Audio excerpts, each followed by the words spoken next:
The ruins of a once majestic city are ablaze. Numerous cracks on buildings only accelerate their destruction process. Flames are fanned by the wind and travel from one building to another. The smoke screen covering the city is so thick that nothing can be seen through it. There are dead bodies everywhere on the floor. Their eyes, frozen in fear, were left staring forever into the void. In the midst of the chaos, a loud crack was heard. Someone kicked in one of the doors. Light from the street entered the room and brightly illuminated the silhouette of a young man in the aisle. He slowly entered the building and began to look around.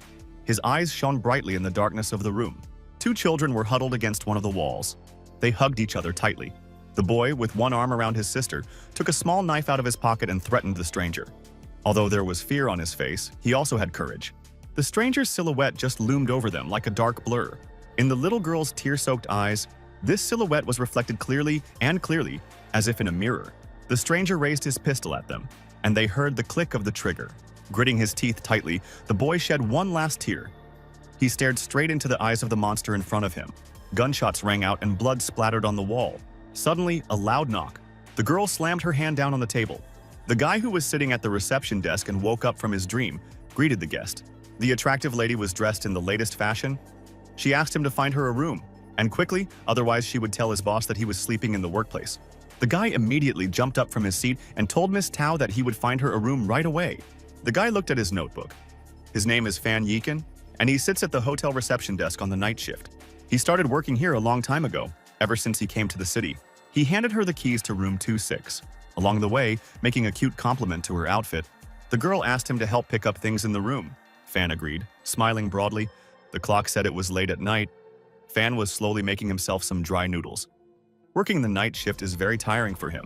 After all, in addition to cleaning the rooms, he also has to carry the things of the guests. The hotel is visited by very different people, and Fan always greets everyone equally. A tall, pretty girl and a small, aged man with a cigar in his mouth are very frequent guests at the hotel. Also, cool guys come by, in the company of several beauties, and also very often come in students who want to rent a room for the night exclusively for study. Non-standard pairs also often come in. Of course, Fan disapproves of such relations, but he is still polite to all the guests. He manages the rooms, hands over the keys, while the hands on the clock approach the early morning. This is his life. It seems that by morning there are fewer guests and everything becomes quieter. And then the door opens gently, and a light, barely audible chant can be heard from behind it. Fan already knows exactly who's behind the door. He waits with bated breath for the door to fully open. The guest that he is most worried about and waiting for the most has entered. A beautiful girl with a pretty appearance and beautiful forms came into the room. She asked him if he was tired from working all night. This girl is his boss. She always comes to him in the early hours of the morning and brings him an early breakfast. After he eats breakfast, he can go back to his room and get some sleep. The girl makes him eat more slowly each time so as not to choke, and Fan, fascinated by her, only agrees every time. This hotel was originally opened by this girl and her husband. It was a family business. But soon, because of the accident, the girl was left a widow, and now she has to manage the hotel alone. His boss is not only a kind and caring girl, but also very beautiful, and with a perfect figure, well, just a jackpot. In Fan's eyes and soul, she is simply a goddess. Once upon a time, a man who used to work at the front desk handed over his duties to protect their boss to him. Suddenly, at breakfast, the girl asked Fang if there was anyone he liked. Fan flinched at the suddenness and spat out the food he was chewing. He asked her why she had asked him so suddenly. The girl only said that she was interested in how he would continue to live without a hotel. She asked him directly where he would live and if he had a girlfriend. Fan replied that when the hotel was gone, he would still continue to work for her. The girl couldn't help but laugh and call him a stupid boy. She said that he would definitely find his purpose in life again. Fan asked her why she was suddenly talking about living without a hotel. Was she planning to fire him? The girl said he was too good an employee to be fired. But the fact is that realtors from the White Sharks group have repeatedly promised to demolish the hotel. They plan to buy up all the buildings on this street to rebuild something grand. Fan tried to cheer her up, even though he was starting to worry about the demolition. For the girl, it was a place of memories of her beloved husband. She missed him, even though she knew that nothing lasts forever. He's long gone, and everything will change anyway. She advised Fan to change his lifestyle and find another job. After all, if the realtors offer a good price, then she will sell the hotel and return to her home.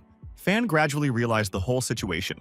A little later, after breakfast, he lay in his bed thinking he thought he would follow his boss if she really left the hotel.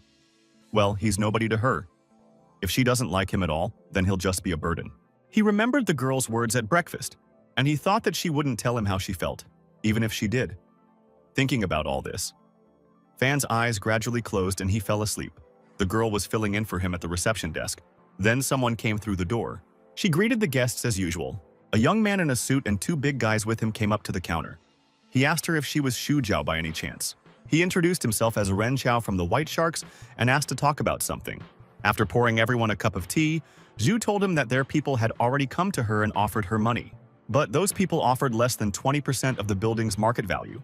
The young man explained that the price is determined by their real estate market experts, and they are trusted persons. And besides, the girl should know perfectly well that market prices are constantly changing. The guy handed her a roll of paper. He said that this time he personally checked the contract, and the girl can see for herself how honest they are. After looking at the note, the girl was simply dumbfounded. The amount on the note was even lower than last time. She asked for an explanation. Xu had heard about scammers like them scamming and intimidating people to get buildings at low prices. She was shocked that this was indeed the case. The guy advised her not to try to raise the price because the rest of the buildings on this street were already purchased. He said that she had better accept the contract, otherwise they would go to extreme measures, to which the girl replied that she would not accept the contract and that the conversation would be over. She asked the unexpected guest to leave as soon as possible, as she still had work to do on the hotel. But one of the men grabbed her arm sharply. She asked indignantly what was the matter. The bespectacled guy ordered the door to be locked. He wanted to talk to Miss Xu in private. Fan, who was sleeping in the next room, heard the cries for help. After a few exclamations, he opened his eyes, fully awake. Two men grabbed Xu and held her tightly. She threatened to call the police if they didn't let her go. She could barely stand. Putting his hand in his pocket, the guy asked her if she knew how to deal with those who want to raise the price. He said they make people regret their words. At that moment, he took out a small but very sharp knife from his pocket. The girl screamed at them to let her go right away. The man threatened to leave a scar on her face if she made any noise. Suddenly, at that moment, a crash was heard. Someone knocked down the door of the room. Fan stumbled into the room through the broken door. The man with glasses saw it out of the corner of his eye, but didn't have time to react. Fan's flying fist was already right in front of his face. Fan punched the bespectacled man in the face with all his might. The others watched in shock. One hard blow was enough to knock him out. A second later, the man was lying on the floor, unconscious, with his glasses smashed. One of his comrades decided to pile on Fanya, threatening to kill him. But Fan deftly dodged the unexpected blow. He was ready to strike again. His fist landed squarely on the jaw of one of the realtors, probably knocking out a couple of his teeth. The third man wanted to warn Fang not to approach, but he didn't have time to finish. Fan had already aimed his third strike, this time directly into the throat of the opponent, from which he immediately began to suffocate. Fan scooped up Xu, who was barely able to stand. She couldn't help but feel embarrassed at the touch. All three realtors were either sprawled on the floor or sitting on their knees, gasping for breath. Fan smiled softly and asked Xu if she was okay, and she timidly replied that she was fine. Slowly getting up, the man with glasses threatened Fan that he would soon pay with his life for challenging the White Sharks. Fan asked him to tell his boss that their hotel wasn't as easy to break down as the rest of the buildings on this street. He pointed a finger at the man and said that he, Fang Zichen, would be waiting for a new lucrative offer. The group was forced to retreat. She hadn't expected that Fan could fight so well. She was very glad that he had arrived just in time. Fang shyly said that he wasn't as good as he looked, just knew a little bit of kung fu. He decided to ask the girl if it was true that the scoundrels were harassing her. Xu didn't understand at first. As soon as she realized it, she turned around and covered herself. She scolded Fan for having such depraved thoughts. He said in his defense that he was just worried about her. He added that she should stay at home until everything was sorted out. But Xu said that, on the contrary, she wants to discuss the future plan of action with other owners of establishments. Fan tried to explain to her that it was too dangerous, but the girl quickly said that she had nothing to fear with him. These words sunk into Fan's soul. He felt incredibly warm and pleasant. Meanwhile, somewhere in the city, the same man with glasses was hit in the face with a bat, causing the glasses in his glasses to shatter into small fragments. His boss was humiliating him for coming back empty-handed. His boss is Shen Ye, the regional manager of the White Shark organization. The other two started making excuses that the guy was actually strong. They asked the boss to send more people to the next mission. After all, they didn't even have time to blink, as he took them all down. But the boss had a plan to outwit the guy in a wiser way. Meanwhile, the bright signboard of Ping'an Hotel seemed even brighter in the sun.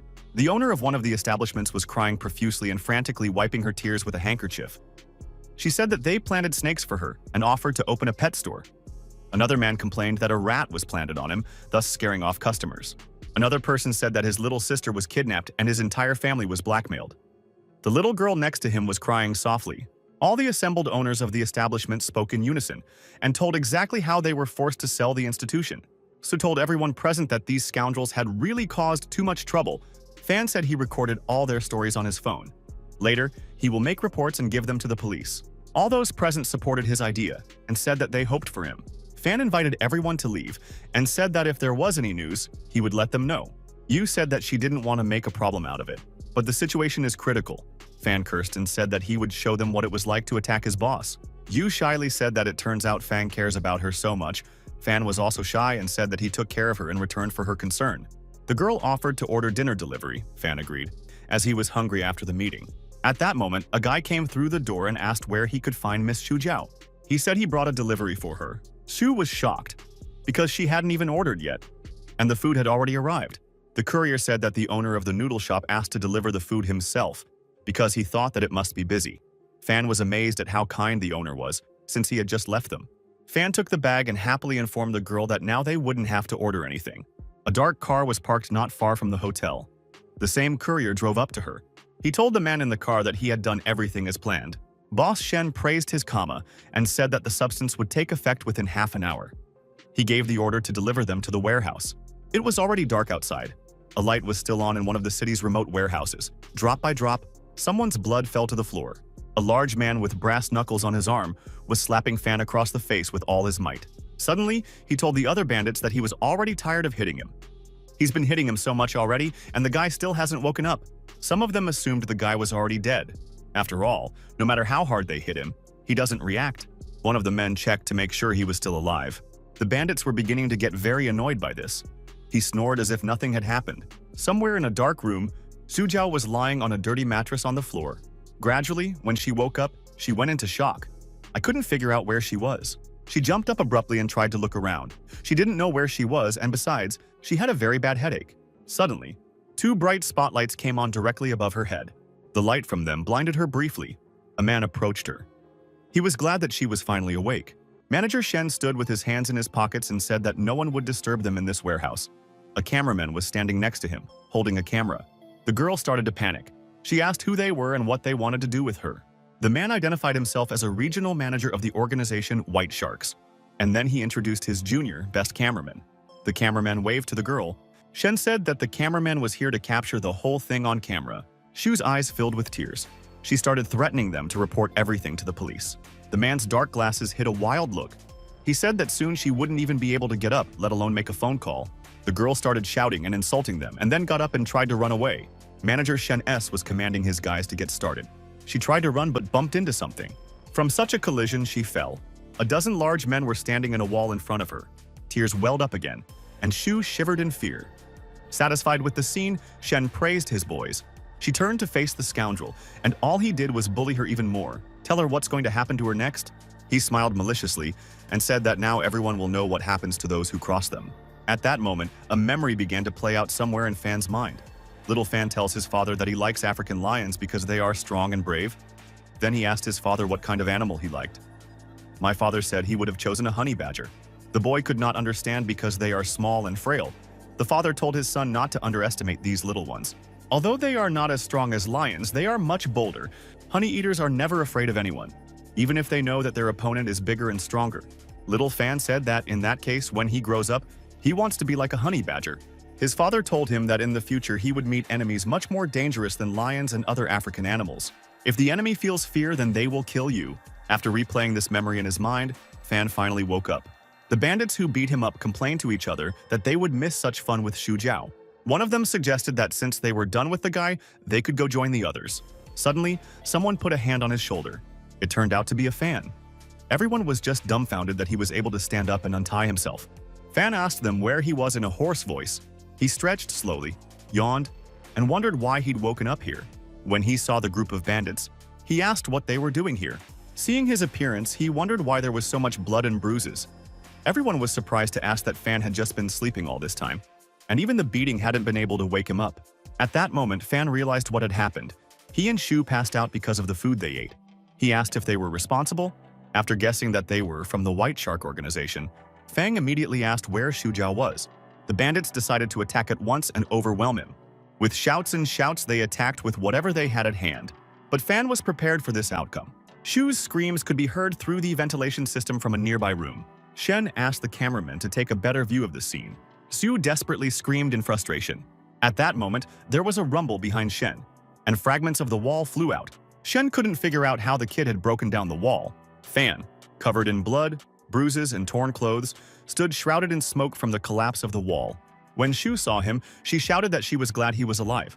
It dawned on Shen that since Fan was here, the guys who were watching over him had already been defeated. Walking closer, Fan told him that his subordinate was holding up quite well, but he had to beat them up a bit to get them to crack up and tell him where Sujiao was. Fan denounced them for abducting a defenseless girl and even harassed her. He politely asked to let her go and apologize, and then he promises not to touch them. Shen wasn't afraid of the threats at all and said that the guy must be crazy to threaten so many people, to which Fan replied that even 100 people wouldn't be able to handle him. He warned Shen one last time that this was his last chance to let Xu Jiao go, but Shen ordered his subordinates to attack. He demanded that Fan be killed and his remains thrown into the river to be devoured by the fish. The bandits attacked with what they had at hand: wrenches, hammers, carving knives. One of the men decided to attack Fan from behind. Xu wept and begged Fang to back off and leave her here, but the bandit's large knife went through millimeters from Fan's ear. When Fan saw the knife, he dodged it sharply and quickly, and was ready to strike back. He hit the mercenary with such force that he, being a big man, fell to the floor with such ease that even the weapon flew out of his hands. Xu was overjoyed, and the rest of the mercenaries began to exchange cowardly glances and call out to the boss. Fang told Xu, with a revelation, that he had long been attracted to her. The girl didn't understand anything yet. Fan said that on the first day when he first arrived in this city, he saw her ad, and so decided to get a job. And then I saw her live. Such a beautiful, gentle, and kind girl. As time passed, he realized how caring she was. Fan said that she was able to give him a warmth that he had never felt before. Although he knows perfectly well that she treats him like a little brother, he is still willing to take care of her in return for her concern. Standing in the crowd of bandits, Fan asked her to answer one question. He asked her if she would be his girlfriend when they got out of here. Tears welled up in the girl's eyes. She squeezed her eyes shut with joy and a tear rolled down her cheek. She replied that she agreed. Fan made a triumphant gesture and let out a cry of joy. The bandits surrounding him were outraged that he didn't even pay attention to them, and Smith confessed his love to the girl in front of them. The next mercenary swung and tried to hit Fan. Fan didn't hesitate for a second, but gave him an incredibly strong slap on the face, and he yelled at all the bandits to attack all at once. He doesn't want to waste his time. Screams and screams came from the factory, bursting out into the street. When Fan dealt with the next mercenaries, the two remaining people and the cameraman stood motionless, shaking with fear. Half in the dim light, Fan's face looked even scarier and more frightening. He asked them if that was all they could do. Piles of bodies littered around him. Only the two bandits, the cameraman, and manager Shen were still standing. Dropping their weapons, the bandits begged for mercy. Fan turned to Shen and said that all his men had already surrendered, and now it was his time to go to the police. Manager Shen was also trembling in fear, but he tried not to show it. He burst out laughing loudly and was surprised that Fan had put down all of his men alone. He asked Fan if he thought that was enough. Taking out a gun from his pocket, Shen happily exclaimed that Fang couldn't resist a gun no matter how strong he was. He pointed the gun at Fan and shouted that he was about to get shot in the head. Zhu tearfully begged Manager Shen not to shoot Fan. She said she would do anything. But Shen kept his gun trained on Fan, and the girl continued to persuade and said that she would give up the hotel herself, just so that he would let him go. Shen happily declared that he would take both the hotel, her, and Fan's life. He wanted to take everything he had. Then he pulled the trigger of the gun.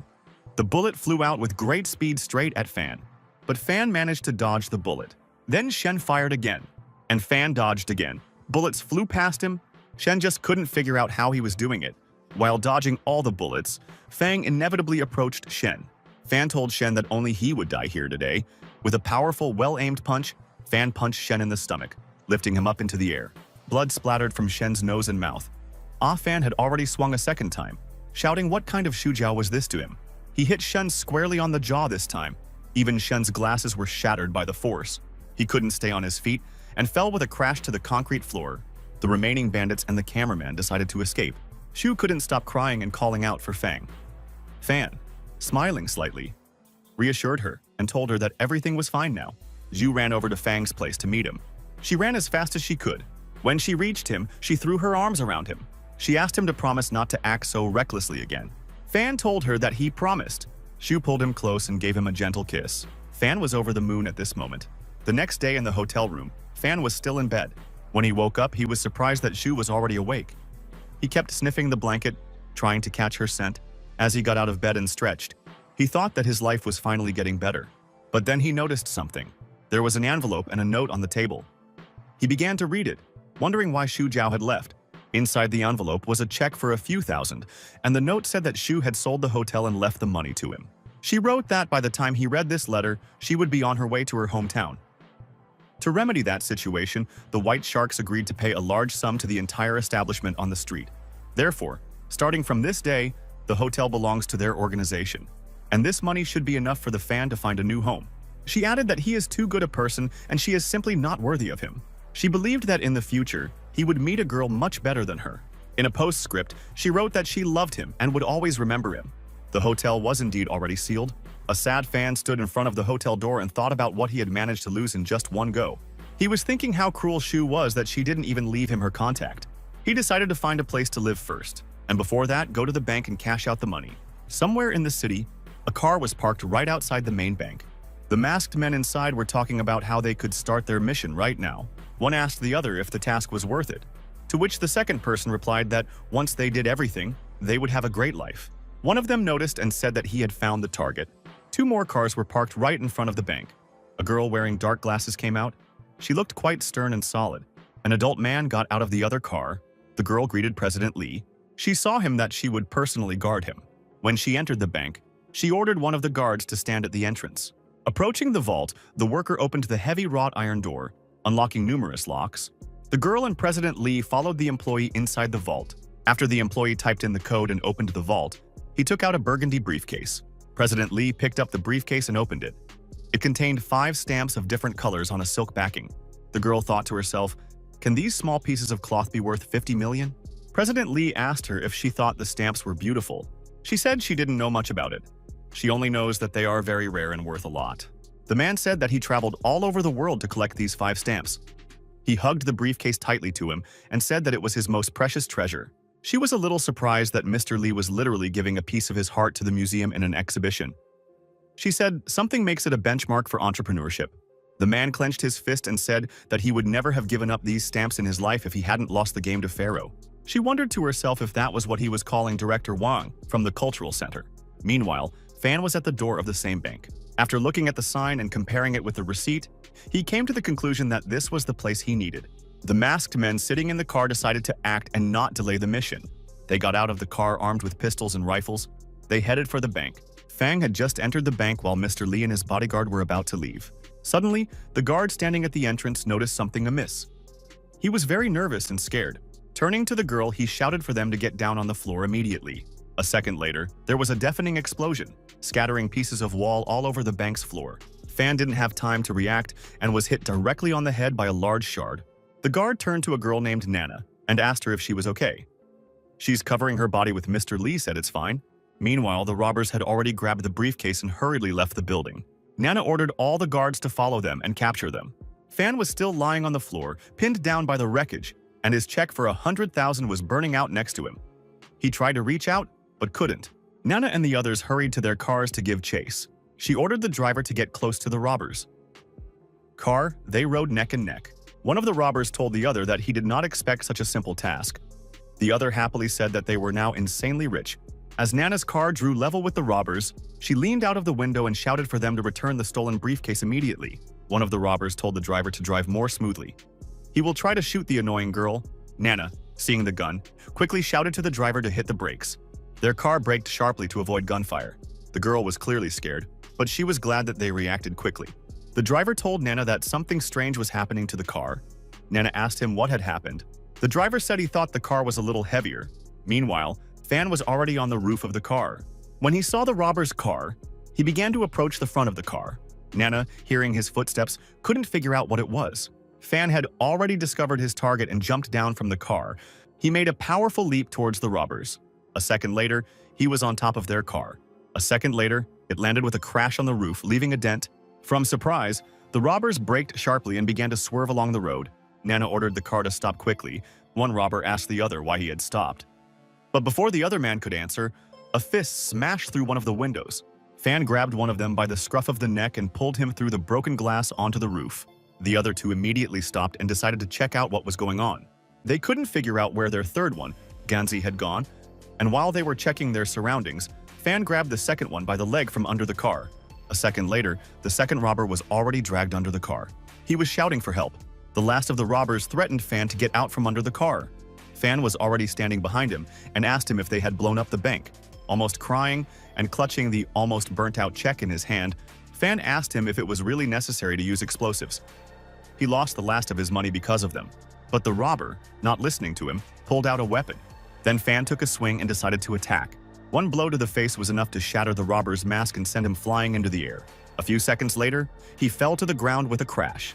Nana ran over, grabbed the briefcase, and checked the security of the stamps. She breathed a sigh of relief when she saw that they were safe. Fan shook the remaining robber, trying to bring him back to his senses.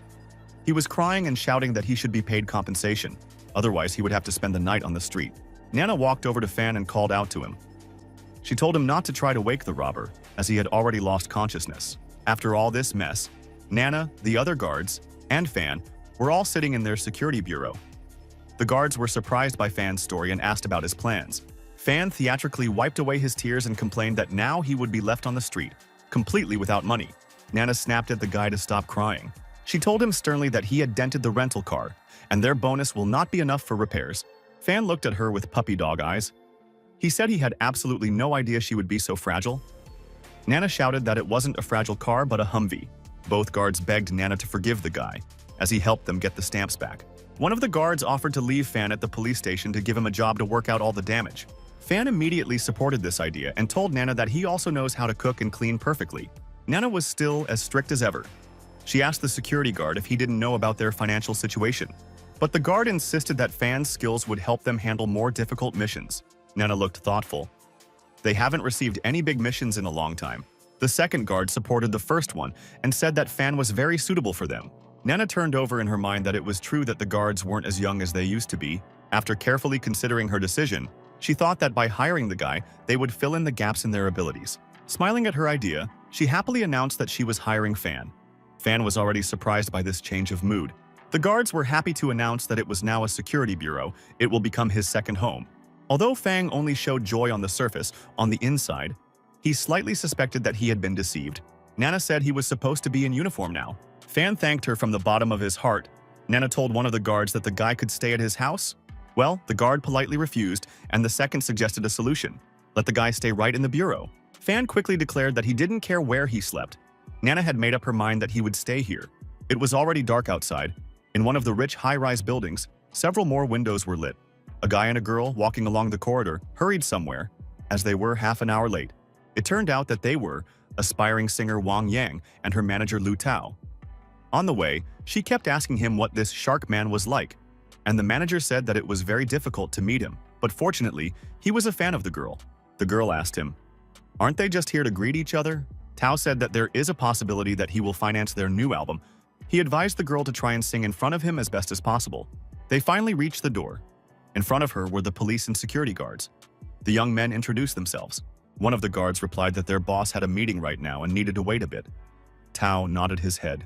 Inside the room was the president of the White Shark Organization, Xia Chengtian. He was asking someone about what had happened the day before. In front of him was a crippled Shen in a wheelchair.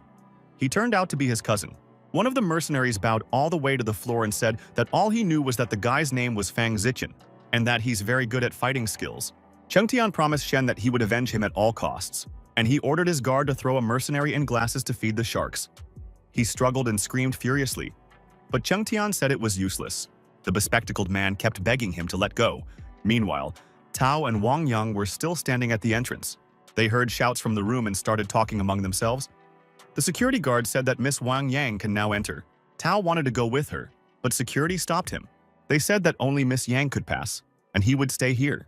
Tao reassured her and told her that he would be waiting for her here. She asked him not to go anywhere, and now he was the only one left standing outside the door. Miss Yang went into the room, accompanied by a guard. Xia Chengtian was sitting in front of her. She bowed slightly and greeted him. Behind Chengtian, the body of that guy with glasses was floating in the shark tank. Seeing this, Wang Yang was absolutely terrified, literally shaking with fear. Mr. Chengtian calmly poured wine into a glass and asked her not to worry because the sharks would soon finish their dinner. In the meantime, He offered her a drink and a song to sing for him. When it was completely dark outside, the men from the security bureau said goodbye to everyone and went home. Fan waved after them with a smile, and Nana told him to sit down and clean the floor. Fan was very surprised by her diligence, since she works overtime. The girl said that she absolutely loves her job. In fact, she was playing solitaire on the computer. She didn't leave because of overtime, but because she lives in an office. Fan noticed that they were now alone, and he laughed sheepishly. Pulling up, Nana said that the company had long since almost gone bankrupt, and she had rented out her house to pay rent to the company. She told Fang to warn him when he wanted to take a bath. Fan wondered if it would also happen again that this company would be shut down and he would be homeless again. When Nana went to her room, she warned him sternly not to come in. She threatened to stab him with a knife when he was half asleep. Fang mumbled that he understood, startled. He watched as the door slammed in his face. Inwardly, he quietly said that this boss was much stricter than the previous one. A pretty girl in an office suit and two big guys entered the room. She asked him if he was an employee of the local company. Fan thought that she must be a pretty foreigner. He nodded his head. Who works here? He immediately noticed two large young men behind her. He added that he was going to call the boss. But before he knew it, those tough guys were all over him. They came at him from both sides, but he stopped both of their blows as if nothing had happened. Then he twisted one man's arm and the other's leg. The girl was deeply impressed by his skills. Then one of the men tried to attack again. But Fan blocked the blow again with ease. Only this time he retaliated and hit the man right in the chest. He stood in the same spot, not even moving. The bespectacled girl patted him and praised him. She didn't expect such a small company to have such an experienced employee. Fan suspiciously asked her if she was an accomplice of the White Sharks. He immediately added threateningly that the person who confronted them was him and not the whole company. The girl quickly said that he was wrong. She's actually from the Tinglong Group Company. As soon as the girl left, Fan immediately knocked on Nana's door. He shouted to her that he had good news. She called back to him that she was busy right now and asked him to tell her everything the next day. But Fang insisted, and he said that a very generous customer had just come by and should not be missed. He pulled the handle and broke the lock. The door flew open and he ran into the room. In a rush, he said that now they wouldn't have to worry about money. But it turned out that Nana was just beginning to change into her pajamas. Fan immediately started shouting and apologizing to her, but Nana was furious and swung at him. She slapped him hard across the face and called him a pervert. After the scuffle, Fan gave her the check that the girl had given him. Nana held the check with trembling hands because there was 1 million in it. She asked Fan if it was true that the girl was from the Tinglong organization. Fan confirmed and said that if they completed the task, they would get a signature on the receipt. He began to ask Nana if it was true that this organization was so rich, since she was so happy. Nana held the check high above her head and grinned. She happily shouted that this time, luck was on her side. She explained to him that the Tinglong Group was the largest car dealer in the country. Their net worth is also the largest in the country. At that moment, she wondered why such serious people would turn to them. Fan told her that they had used bouncers to test their skills, and of course, he had dealt with them easily. Nana thought to herself that Fan wasn't really that simple. He even broke the lock on the door with ease. Then, abruptly, she grabbed him by the collar of his shirt. She faced him and fiercely questioned him about his past. He said that he used to be a special unit commander. Well, he can't tell her any more information because it's confidential. Their faces were so close together that they couldn't help but look into each other's eyes. Both of them immediately became embarrassed. Yifan carefully asked if there was anything else she wanted to ask him. Well, embarrassed, Nana let go of him and immediately turned away. She scolded him for not talking about his past, because now he works for the benefit of the company's security service. And he also owed them money to fix their Humvee. Fan replied that he would try his best from now on. She praised him for his positive attitude and sent him to bed. After all, they would earn a large sum of money tomorrow. The next day, they went to one of the expensive multi-story buildings. There were only the 4 of them in the waiting room. Nana gradually began to worry about why no one had met them yet. Fan happily ate the cake provided by Tinglong Company as a treat. Nana scolded him for such pettiness, because soon they will be able to throw a real feast. A man with dark glasses came out and invited them to follow him. He said that Nana can only take one person with her. The other guards unanimously decided that Fan would go with her. The 2 of them followed the man. One of the guards was afraid that something might happen there, and the second one calmed him down and said that there was a capable guy among them now. Nana told Fang to keep close to her, and now they have to go to the main room. Nana immediately noticed something strange. Couldn't figure out what it was. All the famous security companies of the entire city gathered in this hall. She wondered if they were all invited here too. Fan also thought that only their company was invited. A strange girl quipped that such an unsuccessful company as Pipicat was invited to such an evening. This girl was Su Yutu, the head of Tusu's company. The young man next to her was Da Sen, the captain of her company. The girl winked at Fang and greeted him. Fan blushed and waved back sweetly. Nana shoved him in the side and threatened to kill him if he flirted with her enemy again in front of her. Nana told her not to think she could win, as not the whole team was with her. Sue rudely told her that she wouldn't even have to use tricks to defeat such a weakling. Sue walked right up to Nana and said with a sneer that it wasn't worth standing together next time. Otherwise, everyone will notice their big difference in height because Nana is so short. Sue immediately turned around and hurriedly left with that guy. Nana was furious. Fang barely restrained her from lunging at Sue. She repeatedly tried to break out of Fang's grasp and run after Sue, but Fan continued to calm her down. Finally, there was a click of heels, and everyone knew that the girl from Tinglong Group had come. The bespectacled girl came in accompanied by 8 solid bouncers. She greeted everyone present. She introduced herself as the secretary of the president of Tinglong Group, Mary. Everyone immediately began to ask why they all saw the checks and wanted to see them here. She slowly told everyone that to cash the check, they would need to get the president's signature. And to do this, they will have to pass a test. Nana immediately knew that she wanted to test their abilities. Miss Mary said the test will be simple, and she wants everyone to show their full strength. Their goal was to defeat people from other companies. Everyone was at a loss. They didn't come here to fight. Mary said that the company that successfully passes this little test will receive the coveted signature on the check, and also at the conclusion of cooperation will receive annually 10 million. In less than a couple of minutes, everyone started to complete the task. Fight followed fight. Yusen also got straight to the point. Fan and Nana were also immediately attacked. One of the other company's men decided to attack from behind, but Fan noticed the opponent in time, and without thinking twice, he immediately knocked him out with a single blow to the face. Fan told Nana to step aside, because this is a test for bodyguards. Nana suggested that they leave, because most likely they will not be able to compete with so many companies. But Fan turned to her and said with confidence that he would deal with everyone. There were robberies all over the hall.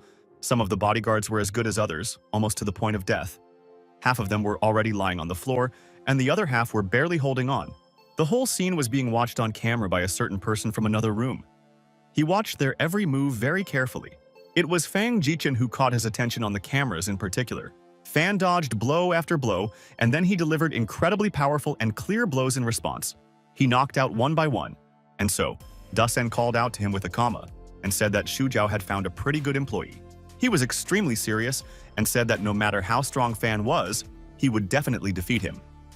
Fan only said nothing in response.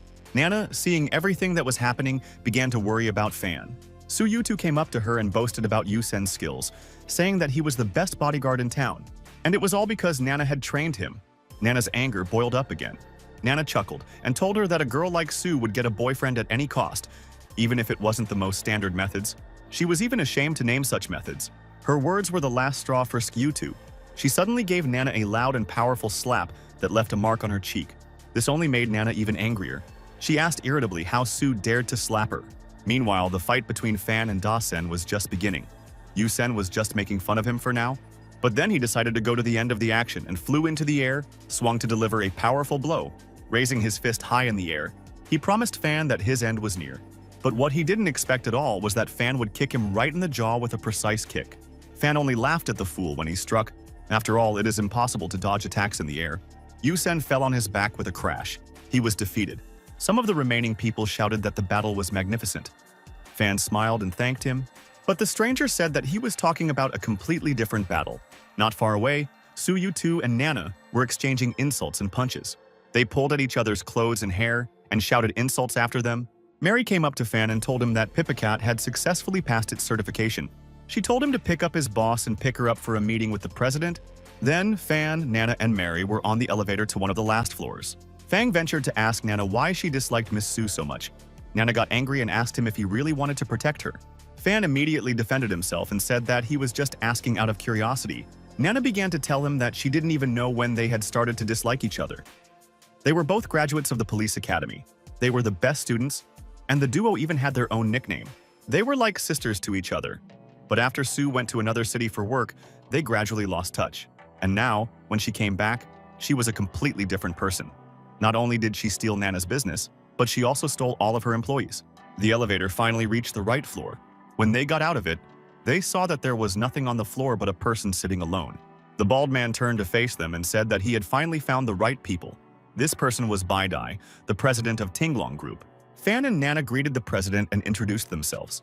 The man said that he had already obtained all the necessary information about them. Nana decided not to delay and immediately asked why they were called here. Mary handed Nana a magazine. She asked her if she hadn't heard the recent news regarding the entertainment industry. On the cover of the magazine, there was a picture of Wang Yang, and it was said that she was recently killed. And the reason for that was suicide. President Dai said that the girl was rumored to have committed suicide because she couldn't handle the workload. It turned out that his granddaughter had recently signed a contract with a Chinese company. This company specializes in supporting artists in the entertainment industry. Wang Yang was also there. He said that this industry itself is very dangerous, and he is worried that something may happen to his granddaughter, so he hires her bodyguards. He also added that as long as the bodyguards secretly protect his granddaughter, he will support them in every possible way. Nana asked him why he had hired them. After all, he has enough finances to recruit more famous bodyguards. Mary said that it was because of Fong Zikin's exceptional skills. And besides, President Dai promised his granddaughters that he wouldn't interfere in her affairs.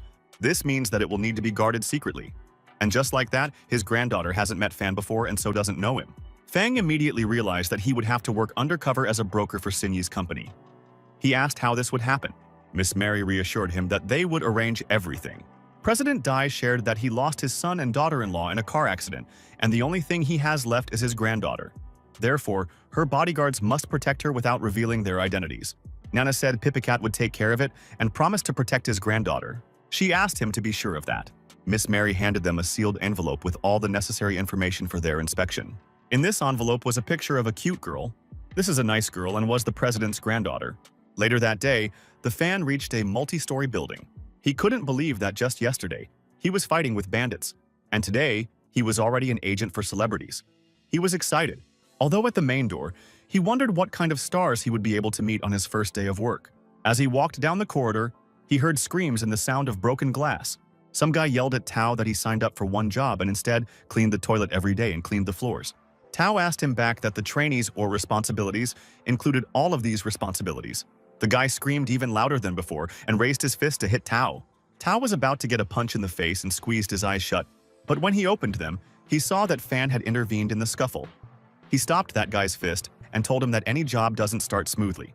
The guy yelled at Fan to let him go, and threw insults in response, went out the door. Fan couldn't help but complain that the young people had become so picky at this time. Tao didn't fully agree. Tao asked him that he had already paid the debt this month if he came here for his sake. Fan said he'd misunderstood. When he entered Tao's office, Fan introduced himself as a new trainee agent. Tao asked him if he is the Fan Jichin who was recommended by all the retargeting. With a serious face, he warned Fan that the job was quite difficult and not everyone could handle it. Fan enthusiastically said that he used to be a soldier and could handle any hard work. Tao began to explain all the rules and subtleties of the work to him. In short, it was clear that the pay was low and there was a lot of work to be done, which effectively meant that Fan would become his slave. Fan knew perfectly well that no fool came to work here, but he's only here for cover. So he said with a smile that working with celebrities is his dream. Tao thought that Fang was either a fool or that he was really pursuing something. But looking at Fan, he realized that he knew how to win people over, and would even be able to mentor a new generation of stars. Tao wasted no time in ordering a glass of water to be brought to him. Fan immediately ran to complete his task. But suddenly he stepped on the fragments of the broken cup. He slipped on them, and before he knew it, he was flying down. At that very moment, the elevator door opened with a comma, and a girl came out. This girl was President Dai's granddaughter. When Fan saw her, he immediately knew who she was. But he couldn't stop his fall. He ran into the girl and immediately began to apologize. The girl replied that she was fine. Fan will bring her up to help her up. They only looked at each other for a second, and then they blushed. At that moment, the thought that he had fallen in love again flashed through Fan's mind. After getting up from the floor, he immediately began bowing and apologizing to Miss Bai Xiling. Throwing his feet up on the table, Tao told him that he would be fired for such an oversight. Fan simply couldn't believe the cruelty. Jilin intervened and said that Tao likes to make jokes about newbies, but in fact he is very good. She said that he just wanted to test the newcomer's willpower and desire to work for this company. Looking at her, Fan could only think of what an angel she was. And blushing deeply, he began to repeat that he really wanted to work for them. Tao immediately became a good girl and suggested that she start working right away. Fan clearly hadn't expected this change of expression. Jilin was full of energy and was determined to work. Tao and Fan simply melted at her cuteness. Suddenly, Tao's expression changed again, and he told Fan to be willing to give his all for the good of the company. He immediately asked him to load the boxes into the car. There were a lot of boxes, and the fan was not very happy about it. But he silently dragged the weights along. Tao told him that there were several events to attend today and that they needed so many clothes. While Fan loaded all the boxes into the car, Nana's Humvee was nearby. She was watching the target. Two of her security guards were no doubt happy to be presented with a new car, since now I had to rent one. Nana sat comfortably in the back seat and was surprised at how spacious it was. She said she could even take a nap. One of the guards reminded her that they were at work, and Nana said that she wasn't worried because the fan was watching the target. Fan was greeted by a majestic building with a bright sign. Inside, work was already in full swing. People from the team went and performed various tasks. Someone approached the dark-haired man and said that the head of the Shinyi company wanted to meet him. Tao greeted his brother Wang Yuan. He patted him on the shoulders and said that he did not expect such a dramatic career growth. Van took his hands off his shoulders, and asked him not to let them go again. He haughtily said that he had no right to be late since he wasn't some important agent. He insulted Tao and turned the subject to Wang Yang. Tao asked him not to talk about her. At that moment, Fang asked Wu Ziling who the man was. Jilin replied that this is the CEO of the evening show, who is responsible for almost all the shows on television. Tao hurried to introduce Wang Yuan to Jilin and praised her angelic voice. Yuan immediately assumed that she would become more popular than Wang Yang due to her velvety voice and appearance. He offered to spend the night with her, and in return promote her to the top of television. Fan was literally furious at his words, but he restrained himself. Tao laughed and said that Yuan was just joking. Yuan advised them to prepare better, as the audition would start soon. Fang had already taken a dislike to Yuan for a second.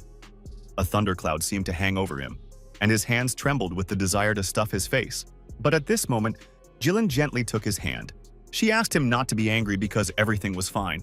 She said that Yuan was just making a bad joke and didn't need to take it personally. Fan was embarrassed and blushing again, but he promised not to worry anymore. Yuan walked down the corridor and gave instructions to the workers.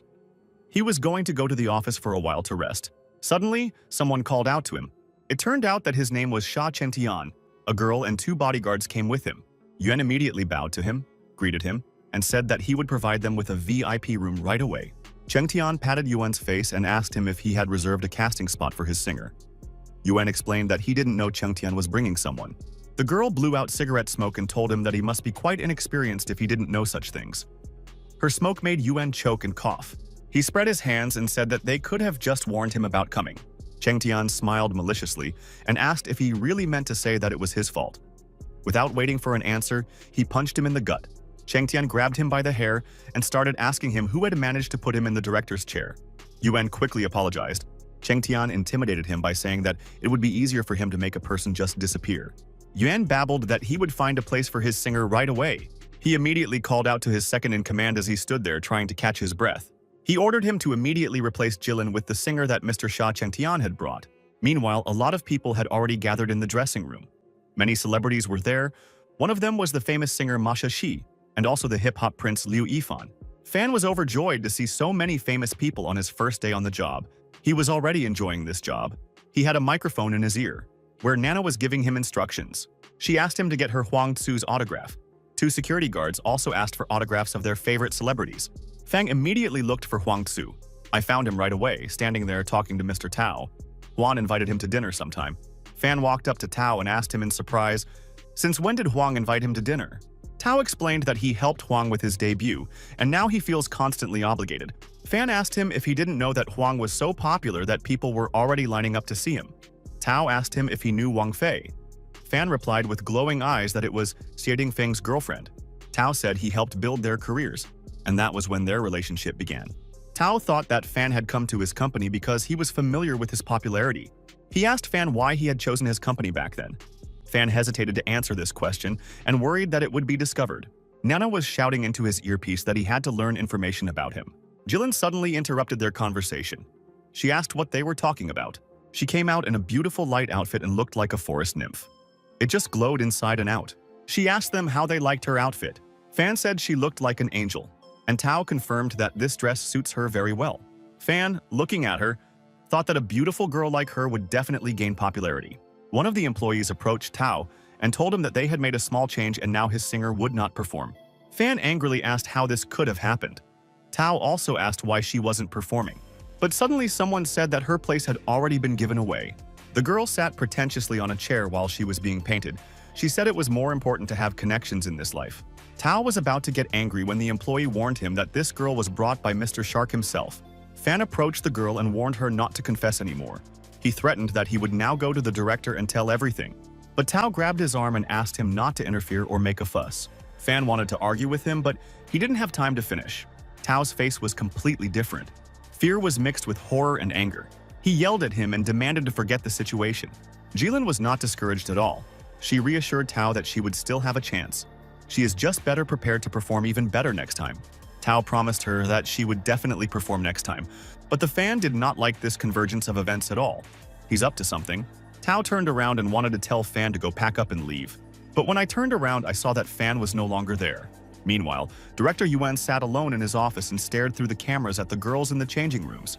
And suddenly there was a loud crack. Someone kicked in his door. He started shouting that no one was allowed to enter the director's room. But Fan asked him to discuss something. He immediately asked him directly why Jilin was removed from the audition. And at that very moment, Fan saw what the director was doing here. He punched Yuan in the face to get him away from the computer. Looking at the surveillance cameras, Fan understood. Yuan, lying on the floor, began to justify that he was just checking the safety of the singers. Fan was beside himself with anger. He accused Yuan of peeking into the girls' locker rooms. He shouted and called Yuan a pervert. Tao wondered why Fan didn't pick up the phone. Jilin told him that she was going to change her clothes for now.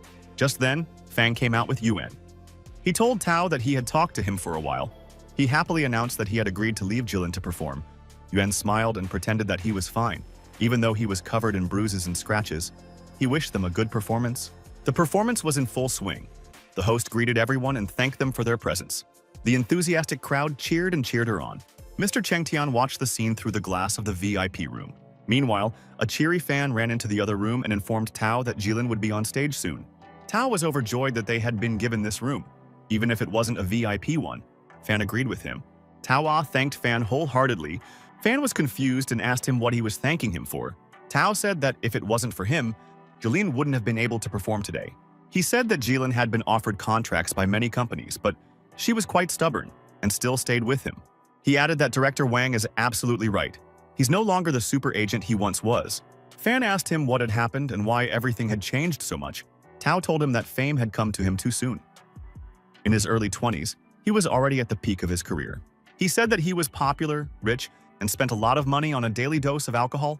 Then he got excited and he began to disappear in the casino, where he lost huge amounts of money. Because of this, he had to pay off debts for more than 10 years. At that time, many of his artists left him, which eventually led to the fact that he was left alone. The fan decided to cheer him up and said that the celebrity wouldn't just leave. He reassured Tao and said that he was sure everyone would remember him again soon.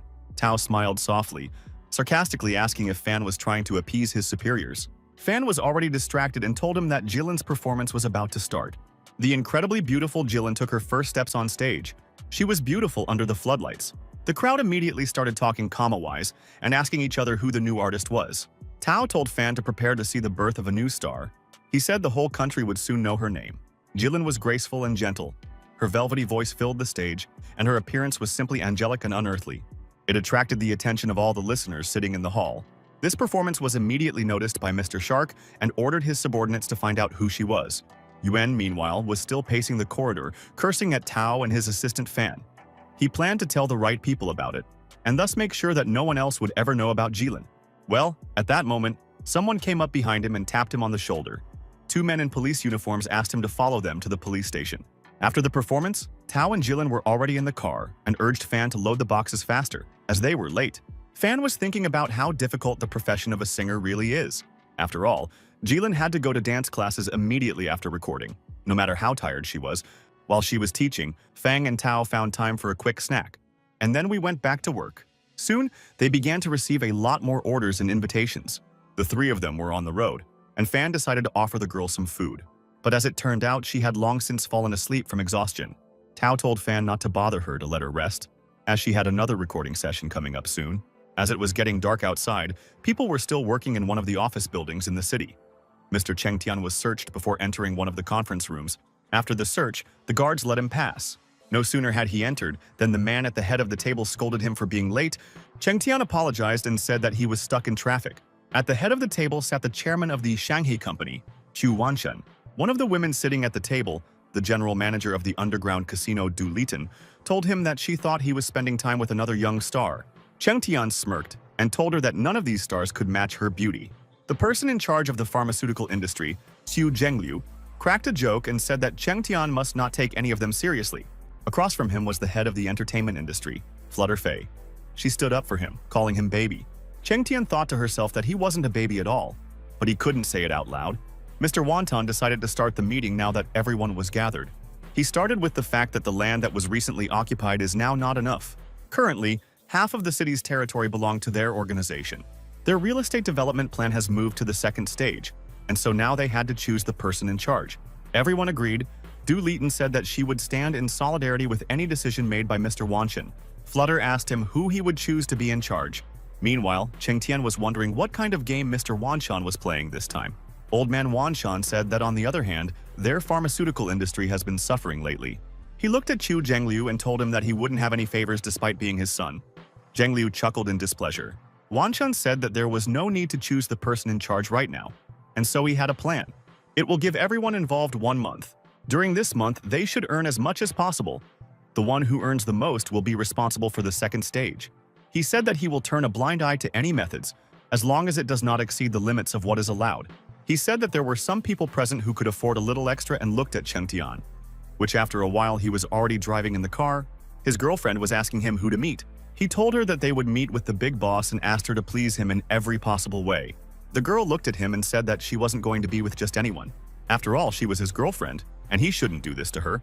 He asked her if she really believed she was the only one he had.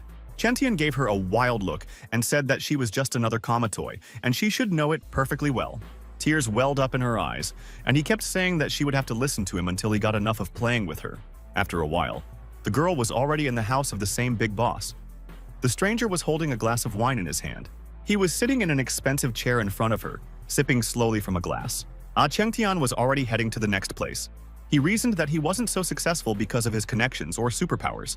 It's only because he can use the people around him. Suddenly, someone called his phone. The voice said that it got information about the girl at the casting. She's from Zinyi's company. It was already quite dark outside. How inopportunely the torrential rain was pouring down. Jilin waved to Fang and Tao and said that she would go home first. Fan shouted after her, telling her to go as fast as possible because it was raining outside. Tao shouted for Fan to get in the car quickly. But suddenly Fan noticed something. Jilin was followed by a hooded stranger. While walking along the road, Jilin also noticed a stranger behind her. She tried to quicken her pace to get away from him, but suddenly the stranger grabbed her arm. Jilin was terrified, but she couldn't even scream. Then the mad stranger asked her if she recognized him. He told her with wild eyes that he was her #1 fan and had been following her since her first performance. Jilin began to shake with fear, and tears began to form in her eyes, but she calmly told him that she recognized him.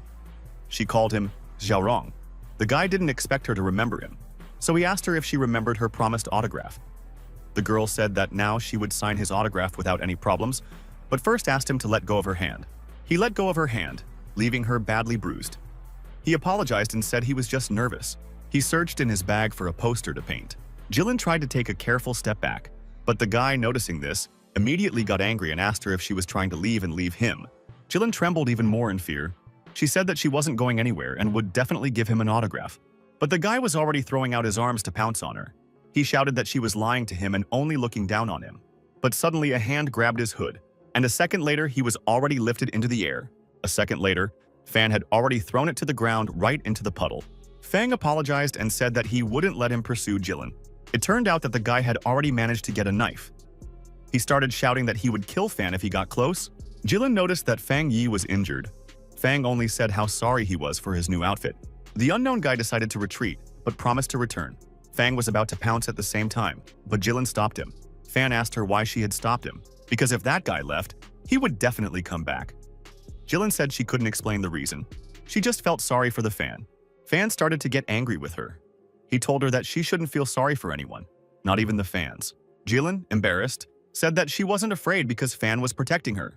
The Fan just melted at these words, and at that moment, he thought how much he loved his new job after all.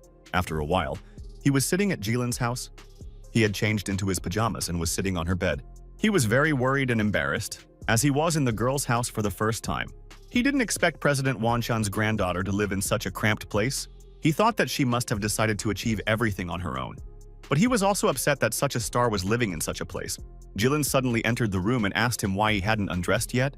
She brought a first aid kit and asked him to take off his jacket to treat the wound. Fan was speechless at her chic, homely appearance. He tried to calm himself down as much as possible, but he wasn't very good at it. As soon as the girl treated his wound, Fang said sheepishly that it was time for him to leave now. Jilin told him that he would stay at her place overnight for protection. A dumbfounded Fan asked her again. Then he quickly put on his dressing gown and muttered that he couldn't stay here any longer. But before he could finish, Jilin hugged him from behind, which made him even more embarrassed. She hugged him and begged him not to leave and stay with her. She said that today's situation reminded her of the past. She said plaintively that she needed support. She told him about when she was just starting out and her company always called her at parties. And at one of these parties, a drunken guest harassed her. She called out to her broker for help, but he just stood back and did nothing. At that moment, she realized that she was in the wrong company altogether. Suddenly, someone shouted and intervened. It was Tao. He threatened the man that he would now report to the police. Jilin said that Tao saved her just like he did today. Fang gave Jilin a little hug and asked her if that was why she signed a contract with Tao's company. She said that wasn't the only reason. She knew his name before she even started her career, so this was a huge chance for her. Fang laughed lightly and asked her if she really liked him too, since he also saved her.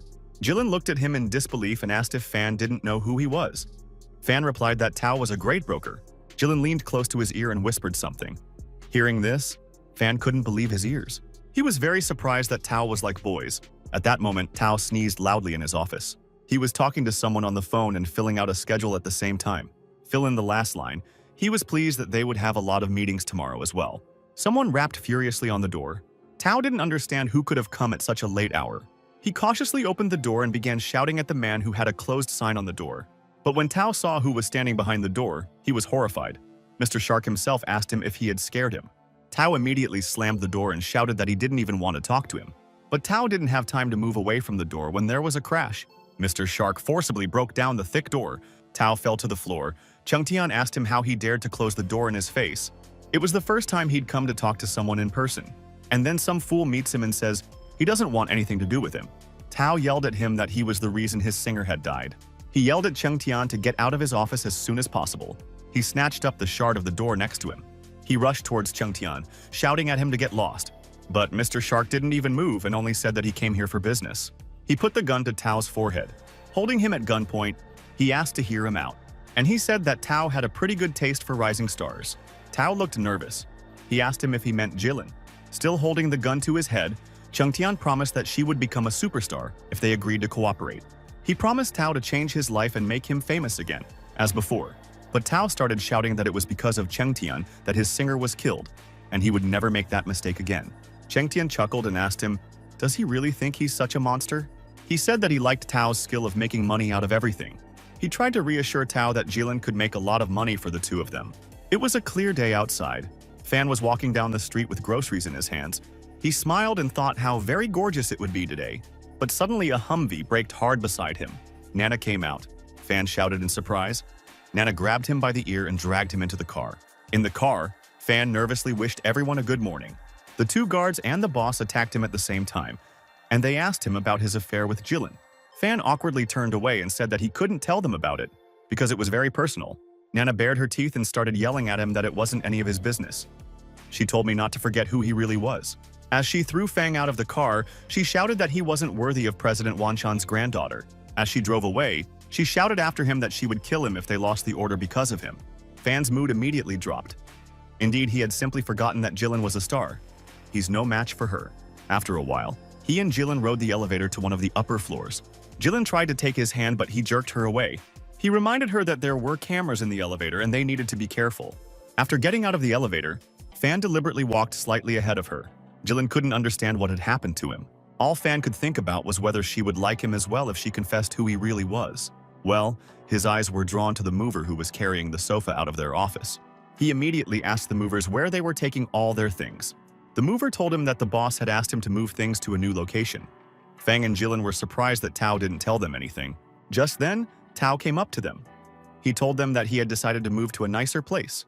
Jilin said she thought they were broke. Tao reassured her and told her not to worry about the money. After all, he found her an investor.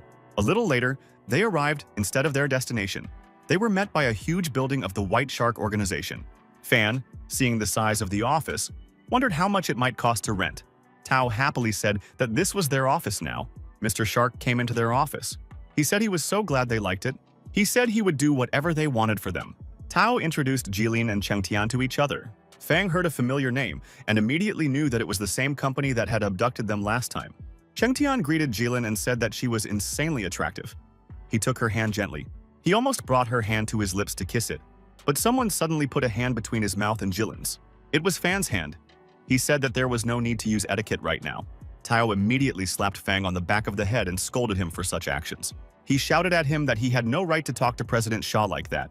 Jilin tried to calm Tao down. Tao shouted for Fan to immediately ask for forgiveness. After listening to all this, Chengtian asked him to forget about this situation and go to the main part instead. He handed Tao a clipboard with one of the pages of an entertainment magazine open. On the first page was Jilin. Tao asked how a newcomer like Jilin managed to get on the front page of such a fashion magazine. Chengtian replied with a smirk that everything in this life can be bought. But the comments to this magazine are absolutely true. This only proves that Jilin is worthy of such popularity. He said that there were only some improvements left to make so that it would become known throughout the country. He asked the girl if she could handle so much work. Jilin enthusiastically replied that she would do her best. After a while, the scorching sun shone on the white sand on the beach. Nearby are green palm trees and an azure ocean. The photographers worked tirelessly. Jilin posed for them on a summer theme. She was smiling and happy. Fan, sitting in the van, did not understand why she was shooting such a candid photo shoot. Tao began to swear at him and say that such a photo shoot is what is needed at the present time. With it, Jilin will gain even more popularity. He said that in the future she will also appear in TV shows where there will even be kisses. Fang ruefully sighed at the unfairness of life. Then Tao decided to ask him if he had fallen in love with Jilin. Fan became nervous and started making excuses. He said he had no intention of doing so, and even if she did, she doesn't like him at all. Tao was glad that he understood. Tao asked him to promise that from now on, Fan would protect her to the last. Fan assured him that he would protect the girl from any danger at any cost. Late in the afternoon, as the sun was sinking below the horizon, they arrived at a huge mansion. Lord Shah provided this huge mansion for Jilin. Tao asked the girl if she liked this place, and if it was better than her previous home. Jilin responded positively. Fan thought to himself that if Tao knew who she really was, he wouldn't ask such stupid questions. When night fell, only one window was lit on the second floor. An expensive car pulled up to the mansion and parked. Mr. Shark himself came out. He looked up at the single lighted window. He started up the steps to the mansion, and when I went into the house, I heard the sounds coming from somewhere. The sounds came from the bathroom. Someone was taking a shower. Chengtian went into the bathroom and, opening the shower door, offered to wash together. But it wasn't Jilin who was in the shower stall, as he had expected, but Fan. He screamed in fear and surprise. And then he hit Chengtian right in the nose, yelling at him to get out. When he got out of the shower, the three of them were sitting on the couch in the living room. Chengtian said that this mansion was only meant for Miss Ziling. Then why are Tao and Fan here too? The unsuspecting Jilin told him that she had called them for her protection, as she had been attacked by a mad fan before. Tao carefully asked Chengtian what he was doing in the Jilin mansion in the middle of the night. Chengtian replied that he had only come to check on her and ask if she needed any help. He turned to the door and said he had to go. As he walked towards the door, Jilin was talking to Fan. She told him to wash off the remaining foam, and then Chengtian heard his name for the first time. He asked the girl what she had just called Fan. The girl repeated the same phrase. Chengtian guessed everything. He asked, "Is his name really Fang Zichen?" I asked him if he knew of Shenya's case. He clarified that this is his cousin. Fan's face immediately changed. With a smirk on his face, he asked him how Shen was feeling right now. Chengtian said through gritted teeth that he was fine right now thanks to Fan. Fan said that if he wanted to thank him, let him come personally. Chengtian smiled viciously and told him that they would definitely come to thank him. Fan said that he was quite busy and would have to make some time. Jilin asked Tao what they weren't talking about. It was like a jigsaw puzzle in Tao's head. After a while, Chengtian was already on the road and on his way to his home. His phone rang, and a voice on the other end asked for instructions. Chengtian asked him to find people. He said he had a little errand to run. The next day, Jilin's van was already leaving for the forest outside the city. There they were waiting to shoot a new ad. Fan asked Tao what kind of commercial could be made in the middle of nowhere. The film crew was already working in the thickest part of the forest. Jilin starred in a green tea commercial. Tao decided to ask Fan first if he knew better than to mess with Mr. Shark. Fan told him that he knew all about it. Tao asked him how Fang knew brother Chengtian. Fan replied curtly that he had had some misunderstandings with him, but he didn't expect Mr. Shark to be so vindictive. Tao had told him that a person like him would remember everything. and you need to be careful with it. Suddenly, 2 cars arrived on the set and braked sharply. Fan turned to investigate. Several dozen big guys came out of these 2 cars. They were all armed. One of them approached the director and ran over him for not notifying them about the shooting. The director started saying that he had all the permissions, but he didn't finish his sentence. The gunman had already punched him in the face and smashed his glasses to smithereens. He said that no one will rent on their territory until they pay. The rest of the film crew started threatening to call the police. The leader of the bandits grabbed one of them by the scruff of the neck and threatened him, but suddenly he saw Jilin standing nearby. He ordered her to come closer. Grabbing her hand, the bandit said that he would forgive them for their mistake if this girl played with them for a while. But then Fan intervened. He kicked the bandit leader in the face with a powerful comma kick as he jumped.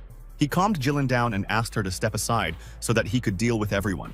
The director woke up and immediately started shouting words of support furiously. Fan was surrounded by a huge number of bandits. They were all armed, and he had nothing. The bandits decided to attack first, but the first one was immediately punched in the face. Then he got the next bandit, only with a swing of his foot. The third bandit was hit hard in the stomach. His bat shattered in midair. Flying away, the bandit grazed Tao a little. Jilin was praising Fan in her mind. Tao could only wonder where Fan had learned all this from. Suddenly, one of the bandits reached into his pocket and pulled out a pistol. Jilin noticed this and shouted to warn Fan. Thanks to her, Fan immediately knew that he was being targeted. The bandit, without waiting a second, fired a shot. But Fan, though with difficulty, but dodged. Then the bandit realized that his boss was telling the absolute truth. He remembered the boss telling them about Fan. He said that if the bullets didn't work, the bandits would have to aim at the girl. So he decided to do as their boss had told them. He shifted his scope to Jilin. He readied his weapon and was ready to fire. Fan saw this and shouted. A loud gunshot rang out. Fang threw himself in front of Jilin, covering her with his body. He was shot right through the heart. Well, the bandit decided not to stop there and started shooting a burst. All these bullets hit the Fan. With so many injuries, he was already barely able to stand up. And suddenly, behind the bandit, a Humvee appeared quickly approaching. He drove at speed into the bandit and knocked him down. Nana and her boys ran towards the Fan. Jilin tried to calm him down and said that everything would be fine. Nana told her that she would take Fan to the hospital as soon as possible. Fan saw Nana and tried to say something. Jilin cried and begged him not to die. But Fan's mind was already blurry, and he couldn't really see anything but Jilin's face. When he closed his eyes, all he could think about was that she wasn't hurt. A few hours later, they were all in the hospital and standing outside the intensive care unit. Tao asked Nana for an explanation. He wanted to know who they were. Nana told him that all she could tell him was that they were here to protect them. Tao said that he had long suspected the guy and that they were being followed. Nana asked him, why didn't he fire Fan right away then? Tao replied that this did not change the fact that Fan was performing his duties perfectly. Furthermore, he had only recently saved Jilin's life, so he has no reason to fire him. Tao said that he just wanted to know Fang and Jilin's real identities. But at that moment, the employees of Anas came and said that they had found out something. It turned out that these bandits were specially hired to kill Fan. One of them gave out that the customer offered a large amount of money. Nana asked them why they were shooting at Jilin then, and Tao asked the police who the customer was. The man said it was someone from the White Shark organization. Tao, hearing this name, couldn't understand anything. After all, only recently this organization signed a contract with him, and now it is attacking. Nana reasoned that they must have known that Fan would be protecting Jilin, and that was why they were targeting her. Tao turned and headed for the exit. Jilin asked him where he was going. He replied that he would be back soon as Fan recovered. Nana watched Tao leave and was lost in thought. Jilin suddenly asked her if her grandfather had hired them to protect them. Nana realized that there was no point in pretending anymore. She said that they were indeed guarding her at her grandfather's request. She said they'd have to leave now, but Jilin asked them not to leave, but to stay and help her. She said she wanted to hire them herself. One of the guards asked her why she was hiring them, since she didn't want anyone to help her. Nana asked her, "Is it all because of Fan?" Jilin confirmed, and said that she wanted them to help her avenge him. She said she wanted to grab the person who hurt him. Meanwhile, in the operating rooms, the doctors were fighting for Fan's life. They pulled bullet after bullet out of his body and wondered how he was still alive. Usually with such injuries, people are already dead. One of the doctors noticed that his wounds began to gradually heal right in front of his eyes. His wounds were indeed slowly healing. The doctor couldn't believe it. Was he a superhero? Meanwhile, somewhere in the parking lot, Chung Tian was approaching his car. Suddenly he saw something and turned around. A girl was waiting for him in the parking lot. It was Jilin. She told him that she had been waiting for him for a long time. She threw herself into Cheng Tian's arms and said that he would just call him. She told him that during the shooting she was attacked by bandits. She cried and said that she was very scared. Also that Fan was shot and Tao was missing. Cheng Tian reassured her and told her that he was there. He was incredibly pleased that she had come to him on her own. He suggested that she go with him to the yacht and relax. She had asked him to come with her to her mansion. Cheng Tian agreed. When he arrived at her mansion, he immediately threw her on the bed. He began to loosen his tie and said he didn't think it was so easily accessible. Jilin asked him to turn off the light because she was too shy. He listened to her and turned off the light in the room. Then, out of the darkness, he was attacked from behind and hit on the head. Cheng Tian was lying on the floor, and Nana was surprised at how easy it was. Jilin asked what they would do with it now. Nana replied that they would call all the journalists and cut him naked. By doing so, they would disgrace his dignity. Nana said she really wanted the whole town to know what a bastard he was. The guards were in touch with each other on their walkie-talkies. The one in the car warned them to be careful. Nana asked Jilin to find a rope to tie up the scoundrel. Well, suddenly she noticed something behind her. Cheng Tian was already standing behind her, looking at her with crazy eyes. He asked her if she really thought he would be so easily deceived. There is a nurse at the hospital reception. Someone approached her. Several people wearing dark glasses asked her where Fan's ward was. The security guard who was sitting in the car did not suspect anything. He was calmly looking at something on his phone. Suddenly, a bloody hand appeared in the window. She slapped the window hard. There was a second guard outside the window, covered in blood. He told them that Cheng Tian tricked them all and kidnapped Nana and Jilin. He gave the order to go quickly to the hospital. When they arrived at the hospital, they wandered through the corridors and searched for Fan. The guard burst into his room and finally saw him. Fan asked why they were here. Next to it were the bodies of mercenaries. Fan said that these men had come to kill him. The guard was very surprised that Fan recovered so quickly. Fan said he was already conscious when the assassins arrived. Inwardly, the guard thought that it was unbelievable that Fan had almost completely recovered from so many bullets. The sign of the organization White Sharks burned with a bright blue light in the dark of night. Nana woke up in an unfamiliar dark room. She tried to figure out where she was, and at the same time, she was thinking about what Cheng Tian might be up to. Then, suddenly, she saw a silhouette in the darkness. It turned out to be poor Tao. He was badly beaten. Suddenly, a voice said that Tao was trying to get into the office. Cheng Tian was sitting in his chair with a gun and a glass in his hands. He said that Tao didn't even try to defend himself. He said that he originally wanted to make Jilin a future superstar, and then she would pay him back in full. But then he suddenly decided to abandon his original plan. He blamed Tao for everything and started swearing at him. He walked right up to Jilin, who was still unconscious. Nana yelled at him to get his hands off her. Cheng Tian told her that from now on, he would do as they thought of him. Suddenly, Nana decided to tell him the truth. She said that Jilin is the granddaughter of the president of Tinglong Group. The news made Cheng Tian's eyes glaze over. He asked her again. Nana told him that the girl was indeed the sole heir of the Tinglong Group. She screamed that if Cheng Tian laid a finger on his granddaughter, Bai Dai wouldn't let him live. Cheng Tian was approached by his assistant and told that he had checked everything. And President Bai Dai really has a granddaughter and her name is Jilin. Cheng Tian smiled at the news and said that he had won the jackpot. Nana warned him that he had better let Jilin go because he simply wouldn't be able to fight Mr. Dai. Cheng Tian admitted that she might be right, but he wouldn't let them go. He asked her if she had any idea how much money he could get for the president's granddaughter. Cheng Tian walked right up to Nana and said that if he couldn't touch Jilin, then he had another plan. He invited Nana to play with him instead. And at the same moment, he got a slap in the face. Well, he just liked this behavior. An assistant ran up to Cheng Tian and informed him that the cameras had picked up Fang at the main entrance. Cheng Tian couldn't believe that he had sent so many people to kill him. To which the assistant replied that he had long since lost contact with people, and Nana hoped it was true. Approaching the entrance, one of the guards asked Fan if he could fight alone. Fan grinned and assured him that he was really very strong and could handle it. No sooner had he passed through the threshold than he was met by 100 mercenaries. Instead of surrounding him from all sides and looking at him with hungry eyes, one of them gave the order to attack because there were 100 of them against one. But Fan's eyes were already blazing with rage, and he demanded to know where his boss and girlfriend were. Cheng Tian reached for Nana. He suggested that she continue what she had started. Nana told him to go to hell and called him a pervert. Then she kicked him between the legs with all her might. In response, Cheng Tian slapped her hard across the face. He called his assistant and ordered her body to be thrown into the aquarium to be eaten by sharks. A panting assistant came running to warn them that Fan was already on his way up to their floor. Cheng Tian ordered to take electric pistols to deal with him. Fan, meanwhile, was already taking the elevator up. The elevator doors opened.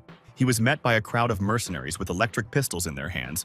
They fired at him at the same time. But Fan caught all the electrical wires with ease. He charged out of the elevator right at them and used the same electrical wires against them. Cheng Tian watched all this through the cameras and demanded to call for more reinforcements. He just couldn't believe that Fang could dodge the bullets of electricity so easily. as well as regenerate quickly and have such combat skills. He immediately wondered if he was a member of the legendary Savage Squad. After dealing with everyone, Fan finally opened the door leading to Nana and Jilin. He said cryptically that he had come for Sha Chengtian this time. Chengtian was already waiting for him inside. He presented a gun to Nana's head, taking her hostage. He was laughing out loud and bragging about the fun he had made. Nana, with a desperate face, asked Fan to immediately drop them and leave. Tao told him that he was counting on him. Fang pointed at Chengtian and ordered him to let go of his boss. Chengtian grinned and said that he must not be afraid of anything. He was from the Savage Squad. As soon as he said those words, Fan was speechless. Nana couldn't understand anything. Chengtian explained that this is a special hiring unit that was founded by one of the richest people in the world. Each of this squad has a huge strength equal to that of 6 ordinary people. Some even said that only 9 people from this unit were able to destroy more than 1,000 terrorists. This organization found orphans all over the world and created their own army out of them. But the training conditions were so severe that some children died. For people from this group, there are no concepts of good and evil. They will do anything for money. Once, a rich man confronted Chengtian's boss, and he hired guys from this squad. The same ones killed all his enemies in a short period of time.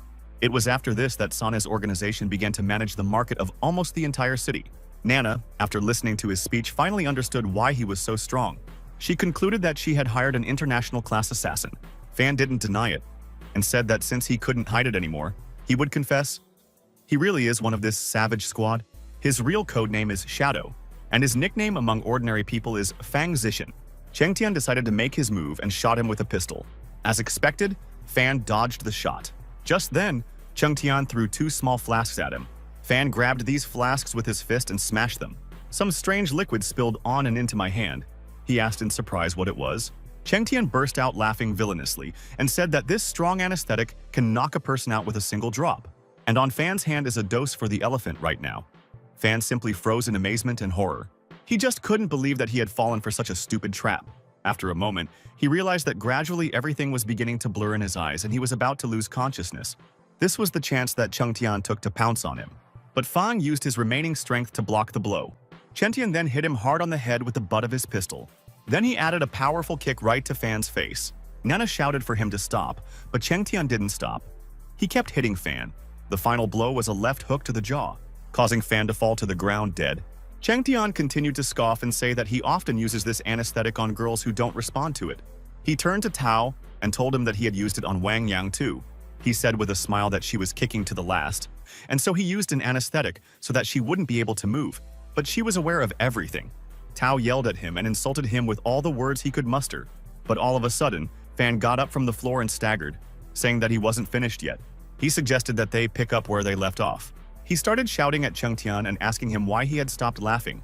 Has he already stopped being funny? Fang was well aware that in order to defeat Chengtian, he needed to reduce the distance between them to a minimum. Chengtian shouted that he was going to check how many bullets Fang could dodge and started firing in a burst. But Fan didn't dodge a single bullet. They all hit it. And at that moment, Chengtian realized that he wasn't going to dodge. He had a different plan. After collecting all the bullets, Fan was already in the air and swung to strike. He gathered all of his power and energy into his fist and slammed it into Chengtian's jaw. He hit me so hard that his face literally doubled up. From such a strong impact, Chengtian was sent flying several tens of meters away and his back hit his own aquarium with a crash. The gun that he had dropped hit the ground and fired in his direction. The bullet hit the glass behind him and water poured out of the hole. And after a couple of seconds, all those tons of water that were in the aquarium began to pour into the room. When the police finally arrived, the guards reported to Nana that they had not found Chengtian's body. It seems that he managed to escape. One of the guards suggested that he would take revenge on them. Nana fully supported him and said that they would have to be careful in the future. The guard asked where Fan was now. Fang was standing there talking to Jilin. He sincerely apologized to her for his lies. He told her that their love was wrong. There was a loud bang. Jilin gave him a savory slap in the face. Fan told her that she could hit him as much as she wanted if it made her feel better. Jilin grabbed his shirt and burst into tears. She asked him why he said such things. She tearfully told him that she absolutely didn't care about his lies. All that mattered to her now was that he loved her, if it was genuine love. Fan's eyes also filled with tears, and he told her that he really loved her. He wanted to say something else, but Jilin had already reached out and kissed him. Nana and the guards just watched. One of them told Nana that now they will definitely stay together as before. After all, now that Fan has met his love, he will 100% abandon them and leave. At that moment, a glass tumbler shattered on the floor of a backwater hotel in the city. A bruised Cheng Tian scolded his assistant for finding such a disgusting place. The assistant explained to him that it was the only safe place. Well, his assistant calmed him down and said that he had already booked tickets to Thailand. Cheng Tian was absolutely furious. He said that he would definitely take revenge on Fan for ruining everything for him. The assistant went on and said that all the savings had already been transferred to an account in Thailand. Cheng Tian told him to scram because he wanted to shower and sleep. He asked me to bring him some pretty girl.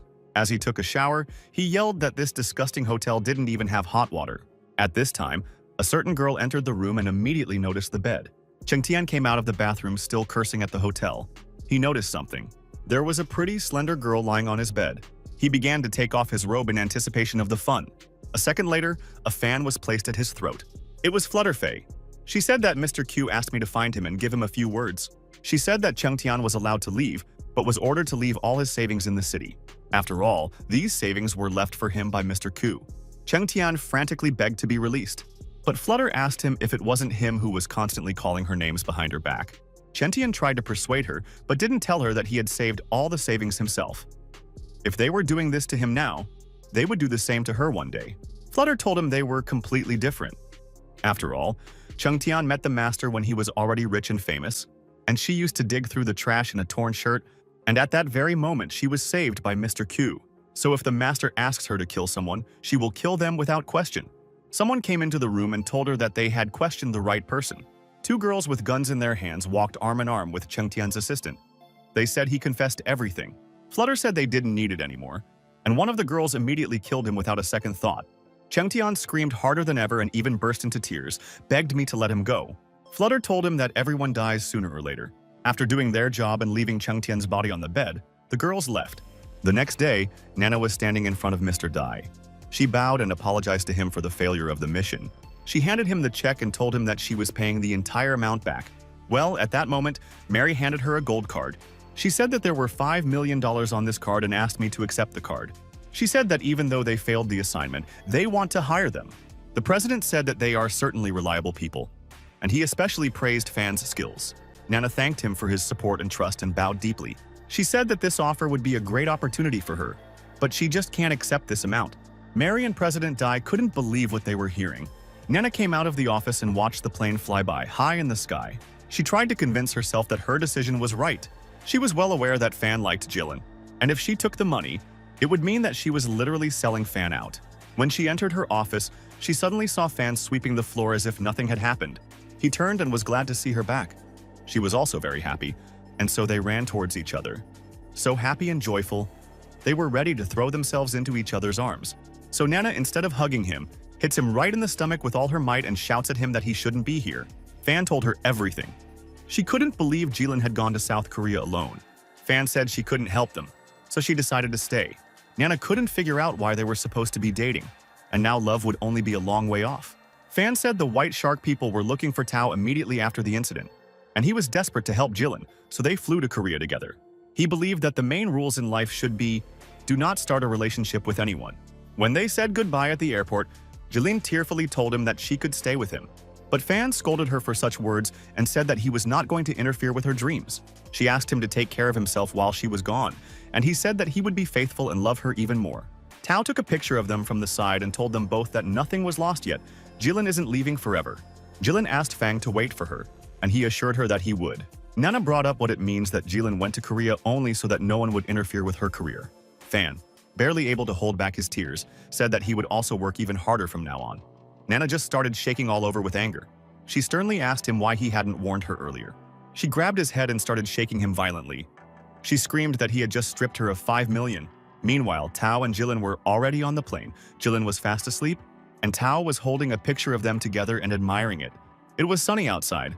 Fong walked down the street and told Jilin over the phone that Boss gave him her old gadget and bought a new one. Jilin threatened him not to even think about the other girls during her absence. He smiled and told her that he wasn't even going to, because he had her. He said goodbye and hung up. Behind him, an unfamiliar pink-haired girl was riding on roller skates. Coming right past it, she ran into a rock. She fell face first on the asphalt. But Fan, fortunately, managed to catch it. He asked her if she was okay. He held her lightly, helping her to her feet. She said she was fine. Strangers behind him shouted at him to let go of the girl. It turned out to be an old acquaintance of his, Da Sen. Yusen greeted him and reminded him of their previous fight. The girl grabbed Fan's hand and asked him to protect her. She said that these people are human traffickers. Looking him straight in the eye, she lied that they wanted to catch her and do terrible things to her. Happy Dawson ran to meet him and offered to talk about life. But for no reason at all, Fan punched him. He said they didn't really need to talk. Mrs. Sue came to meet him and asked him how dare he interfere with them. She explained to him that this girl was the target they were supposed to guard. When Fan understood and turned around, the girl was already gone. A black car was parked beside them. A statuesque lady with glasses stepped out. Mrs. Sue apologized to her for missing the target. The stranger praised Fan's skills. After a while, the stranger and her security guards were already sitting in the Pipicat organization. Nana scolded Fan for doing something wrong again. Fan tried to calm her down and said that he would untangle them both. Nana immediately apologized to Miss Hatai and begged for Fan's forgiveness.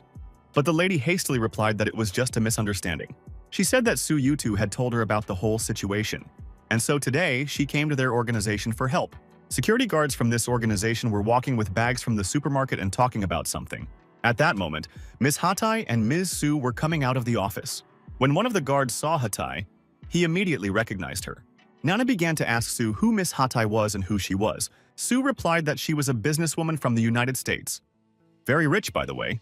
Su advised Nana to take advantage of this opportunity, and Nana couldn't understand why Su would give her such a client. Su said that she was just advising a client of decent bodyguards. The car pulled away. Fan asked Nana if they should take this order. Nana told him that they would probably take the case. At that moment, one of the guards, Uncle Dai, came up to them. He suddenly said that this order just can't be taken. When they went back to the office, everyone made themselves some dry noodles and enjoyed their lunch. Nana asked him if this girl was the wife of mafia boss Hee-jun. She asked why she had only come now, if her husband had been killed 20 years ago. Dai explained that apparently her husband foresaw this outcome of events and therefore sent her abroad in advance. Fan asked him where he got this information from. Another security guard replied that Dai used to be the son of a famous mobster. Nana and Fan's faces were grimacing in surprise. They almost spat the noodles they had eaten back out. He showed them his old comma photo, and they were just shocked at how beautiful Dai was in his youth. He went on to describe how he had once helped Jun borrow another casino. He then invited him to celebrate with him. Dai said that he was once an advisor and worked on the development of plans. Nana and Fan were still asking if it was him in the pictures. He said that at that time, Jun owned several dozen bars and clubs. He also owned all the casinos in the city and then switched to real estate. Without realizing it, Jun had become the real Dark King of the city. Dai said that although he worked for him, he was actually a police officer. At that time, he already had all the necessary evidence of Jun's crimes, but he just didn't dare betray him, because he treated him like his own son. At that time, Jun's very existence was extremely dangerous to all the other gangs in the city. So one day they decided to rally together and take revenge on him. All of his assistants were killed, and at the very end, he was also brutally killed. Dai sat and wept bitterly over the corpse of his friend. He said that he was briefly detained by the police and spent some time in prison. If at that time he had sent all the evidence earlier, then probably Jun would still be alive. He said that most likely his wife, already being abroad, gave birth to a child there. He concluded that her current actions only meant that she was going to take revenge. Nana couldn't understand how she'd never even heard of such people. Another guard told her that in the past, when working with her father, they often crossed paths with these bandits. He assumed that Miss Hate had come fully prepared. Fan said it was too late to think about it now. The guard asked him why he thought so. Nana grudgingly said that she had already received a check for completing this task. The guards immediately swooped down on her and shouted that everything they had just said was a waste of time. A party was being planned in one of the city's posh holiday homes. A tinted car pulled up to the entrance. Miss Hatai got out. Everyone present greeted her. She came to the checkpoint. When she came in, she complimented her assistant on how much profit they had made recently. She told her to send more people to the casino hall to lend money to the players. She asked about the situation at one of the tables. The assistant explained that the player had already lost several million and therefore attracted their attention. The same pink-haired girl was sitting at the table, losing over and over again. If you lose again, she decided to raise the bet. A whole crowd of people had gathered around her, and now she had lost again. She just couldn't believe her bad luck. The crowd just laughed at her losing streak. She was about to leave when suddenly the guards came up to her and asked her to repay the debt before leaving. The girl hesitated a little. Nana and her team were already on their way. Nana showed Fan the picture of the girl and asked him if he had seen her. Fan confirmed that he had seen her. Nana said that this photo was taken by her friend yesterday at the Night Oriole Casino. Dai shouted that he knew this casino. It belongs to the Sanhei group. Meanwhile, in the casino, its owner was standing in her hands with pepper spray. She scolded the girl for making 2 of her guards blind. The girl tried to throw all the blame on them and said that she just had to walk to the ATM to withdraw money. The guards started shouting at her and saying that she was lying all the time. They swore that she would pay for their treatment as well. The landlady told her, Stu, that if she could borrow money, she should be able to pay it back. She approached the girl and threatened her that she would now pay the amount with interest. She asked to call her relatives to pay a ransom for her. The girl told the hostess that she would be scared if they found out who her parents were. The hostess demanded to know. The girl confidently said that her dad was Heejun himself. She smiled smugly and thought that everyone really respected her as soon as they heard her dad's name. She smiled and asked me to let her go. The hostess shook her head and asked the guards if they knew who Heejun was. She couldn't understand how they couldn't know such an outstanding person. The owner handed her the phone and demanded to call her parents to come with the money. Her assistant came up to her and whispered that someone was looking for this girl in the casino hall. The hostess told the girl that someone must have come. Meanwhile, Fan and Nana went all over the casino and showed people a picture of the girl, asking if they had seen her. At that moment, the hostess came out with the girl in her arms and shouted to them that there was no need to look for her anymore. She said she was safe. Fan pointed at the girl and told Nana that she was the one they were looking for. Nana told her that her mom sent them to pick her up, but the owner asked them to wait because the girl must pay them 500,000. Fang, Nana, and the guards all cried out when they heard such a large sum. Fan suggested that the boss give the check that the girl's mother had given them. Nana wasn't happy about this decision at all. After all, the money that you didn't earn will immediately leave them. She handed the landlady a check for 500,000 and said they were leaving now. But the landlady said that now they have to pay the interest as well. She said the whole amount, with interest, would be 800,000. Hearing such an amount, Nana indignantly asked why all of a sudden such huge interest. One of the guards gave her an ultimatum. Either she takes the 500,000 or they just take the girl and leave. The casino owner laughed and asked if they really wanted to take her away by force. A whole horde of bandits with bats was already standing behind them. They surrounded them on all sides, forming a solid wall. Nana told Fang that it looked like Mrs. Hatai would have to deal with all this on her own. The hostess had already turned around and was about to leave when Fan called out to her if she would like to play with him once. This immediately caught her interest, and she asked him again if he wanted to play with her. Fan told her that if he won, he would take the girl. Uncle Dai warily asked Fang if he was confident that he could beat her. Fan turned to Nana and asked her to give him a check for 500,000. He looked her straight in the eye and confidently said that he definitely wouldn't lose. Nana stared into his eyes and blushed with embarrassment. Before she knew it, he'd already taken the check out of her hand. Fan told the hostess that now that he had the money, they could play. The hostess agreed and accepted the bet. Hatai's daughter thought to herself that Fan was a bit strange to suggest such a thing. Nana finally came to her senses and realized that the check had been taken from her. The guard asked her what had gotten into her. Looking at Fan, she kept thinking, did she really fall in love with him? And now, the Fan is standing in front of the poker table. A crowd gathered around. The hostess said that they have dice, poker, and mahjong in the casino. He can choose whatever he wants. Nana advised him to choose the game that he is better able to play. And then the Fan reveals that he doesn't know any of these games. The surprised hostess asked him what he wanted to play then. Fan reached into his pocket for some reason and after a moment pulled out a coin. Everyone was just in shock and mentally prepared to lose. The landlady thought he must be joking. Hatai's daughter yelled at him and didn't ask if they didn't want to get her out of here. Fan casually asked the hostess, "Isn't the most important thing in gambling?"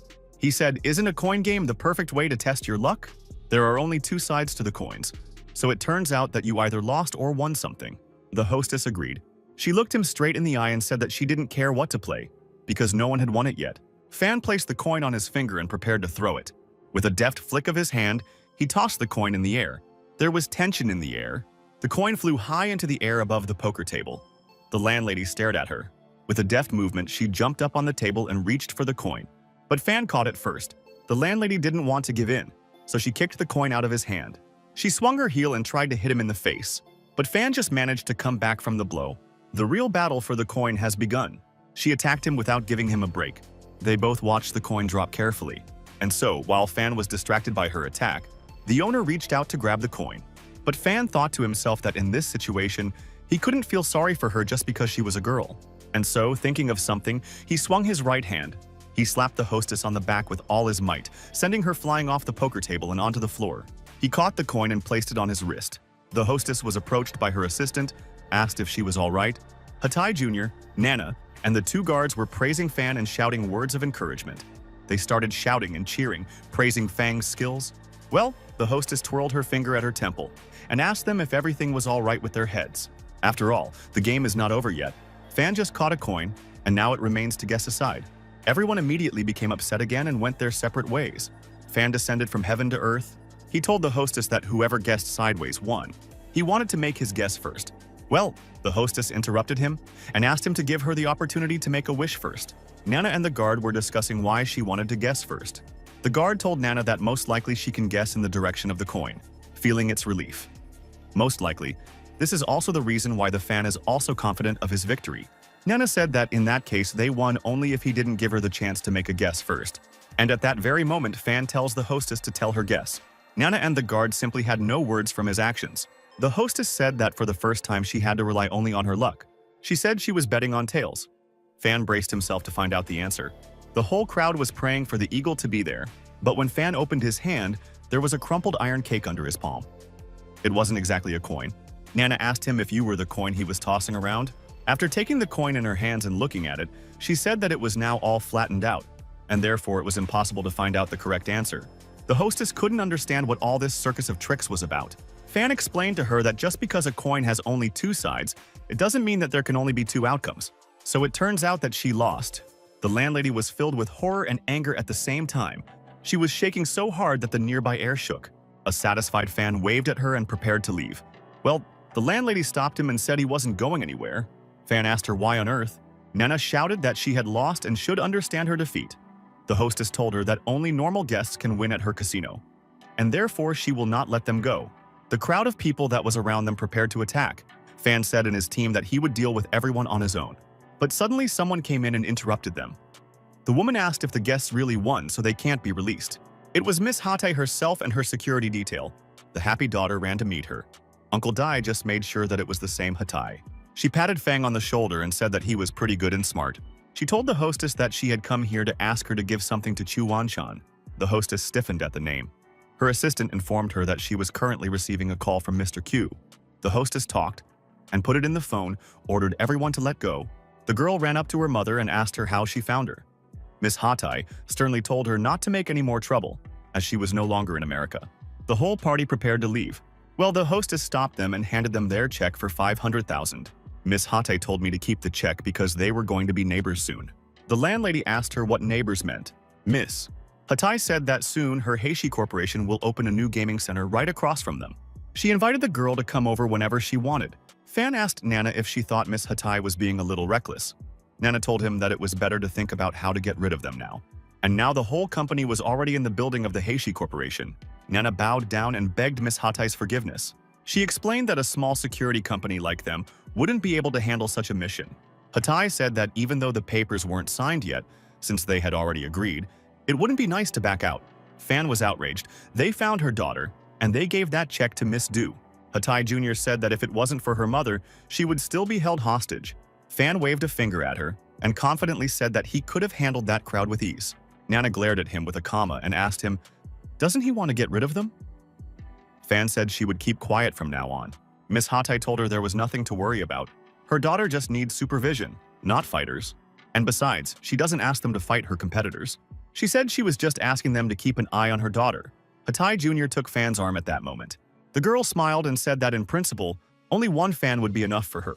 Miss Hatay's face changed abruptly, and she seriously asked her that if she didn't refuse, there would be consequences. Nana immediately agreed and said that their company would ensure her daughter's safety.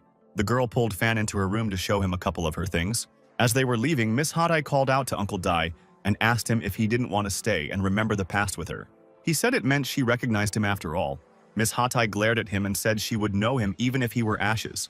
After a while, they arrived at a luxurious multi-story building. They were all discussing in surprise how huge this mansion was.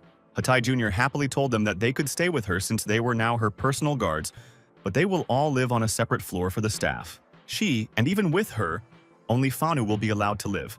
She pushed him forward, telling him about his new apartment. The security guard laughed and told Nana that it looked like Fang was a real attraction to women. Suddenly, Sue appeared behind them. Nana asked her what they were doing here, to which she replied that they were here for the same reason. Dae-sen saw Fan in the distance. Fan was standing there talking to Little Miss about something. Yu-sen was glad that he was here too. Yu-sen loudly shouted how lucky he was. Fan saw him and greeted him. Dae-sen charged at Fan as fast as he could. Fan had already prepared his fist to fight back. But suddenly, Da-sen fell to his knees in front of him and begged to be accepted as a disciple. Fan had absolutely no idea what was going on. Nana and the others didn't understand either. Miss Su started shouting commas at him and asking him what he was doing. Yusen turned to face her and thanked her for taking care of him. He added that he had now found a new purpose in life. He wants to become a martial artist like his favorite teacher. As he spoke, he clung to Fan's legs. Fan tried to unhook him, shouting that he hadn't agreed to anything yet. And little Miss Hatai was surprised that even Fan's enemies ended up throwing themselves at his feet. Su, realizing the whole situation, began to think that she might get herself into a lot of trouble if he left her. And suddenly I got the idea to use this to attract the Fan too. The guard continued to laugh and told Nana that it looked like Fang was a man's attraction as well as a woman's. Meanwhile, a meeting was being held in Mr. Q's office. Everyone was there. Miss Du was asking him why on earth she should let the girl go. She said they had broken her casino's law after all. Flutter chimed in and told her that it would be rather inelegant if she continued to keep the girl. Miss Du crossed her arms and quipped that Flutter was the standard of elegance. She told her to her face that she just wanted to get rid of her and then get the casino. Exactly the same thing she did with Chengtian. Flutter smiled slightly and said that she would hand over all the property to Chengtian when she got back here. Mr. Q got tired of their conversations and said that he would listen to their advice and take the matter seriously. He noticed that their opponent was strong, and Miss Hatai had arrived fully prepared. He told the audience that if everything was still calm, he would not interfere. But once this woman decided to strike, he would fight as well. Miss Du realized that Mr. Q's approach was thorough. She decided that she must definitely meet Fang Ziken again. It was late at night, but the light was still on in Fan's window. There was an empty bottle on his desk. He was standing in front of her in a fighting stance, and was very serious about it. He swung and slapped the air with his palm, directing it towards the bottle. The bottle shook a little, but it didn't fall. Fan was upset that he still couldn't perform this move. Suddenly, someone knocked on his door. A voice from the other side of the door asked him to open it for her. Fang opened the door where Little Miss was standing. He asked her why she was up so late. Well, I couldn't finish because I was dumbfounded by what I saw. Standing in front of him was a Little Miss wearing a revealing suit and holding a dessert. She handed him a cake and asked him to try it. Fan gradually closed the door and made excuses that he didn't like sweets. But Little Miss was persistent and forcefully opened the door. She started screaming and Fan immediately slammed the door and started yelling at her. He asked her what she was doing. She said at least that way he let her in. She was spooning him a cake, and Fan was just trying not to think too much and get her out as soon as possible. Looking at him with sparkling eyes, she asked if he liked the cake. He said dryly that he liked it. She began to gently wipe the crumbs from his mouth. Fan was already on the verge of getting angry. He said that since he had eaten her cake, it was time for her to leave. If anyone found out that she was here, there would be trouble. And all of a sudden, she took out a coin and asked him how he pulled off that trick in the casino.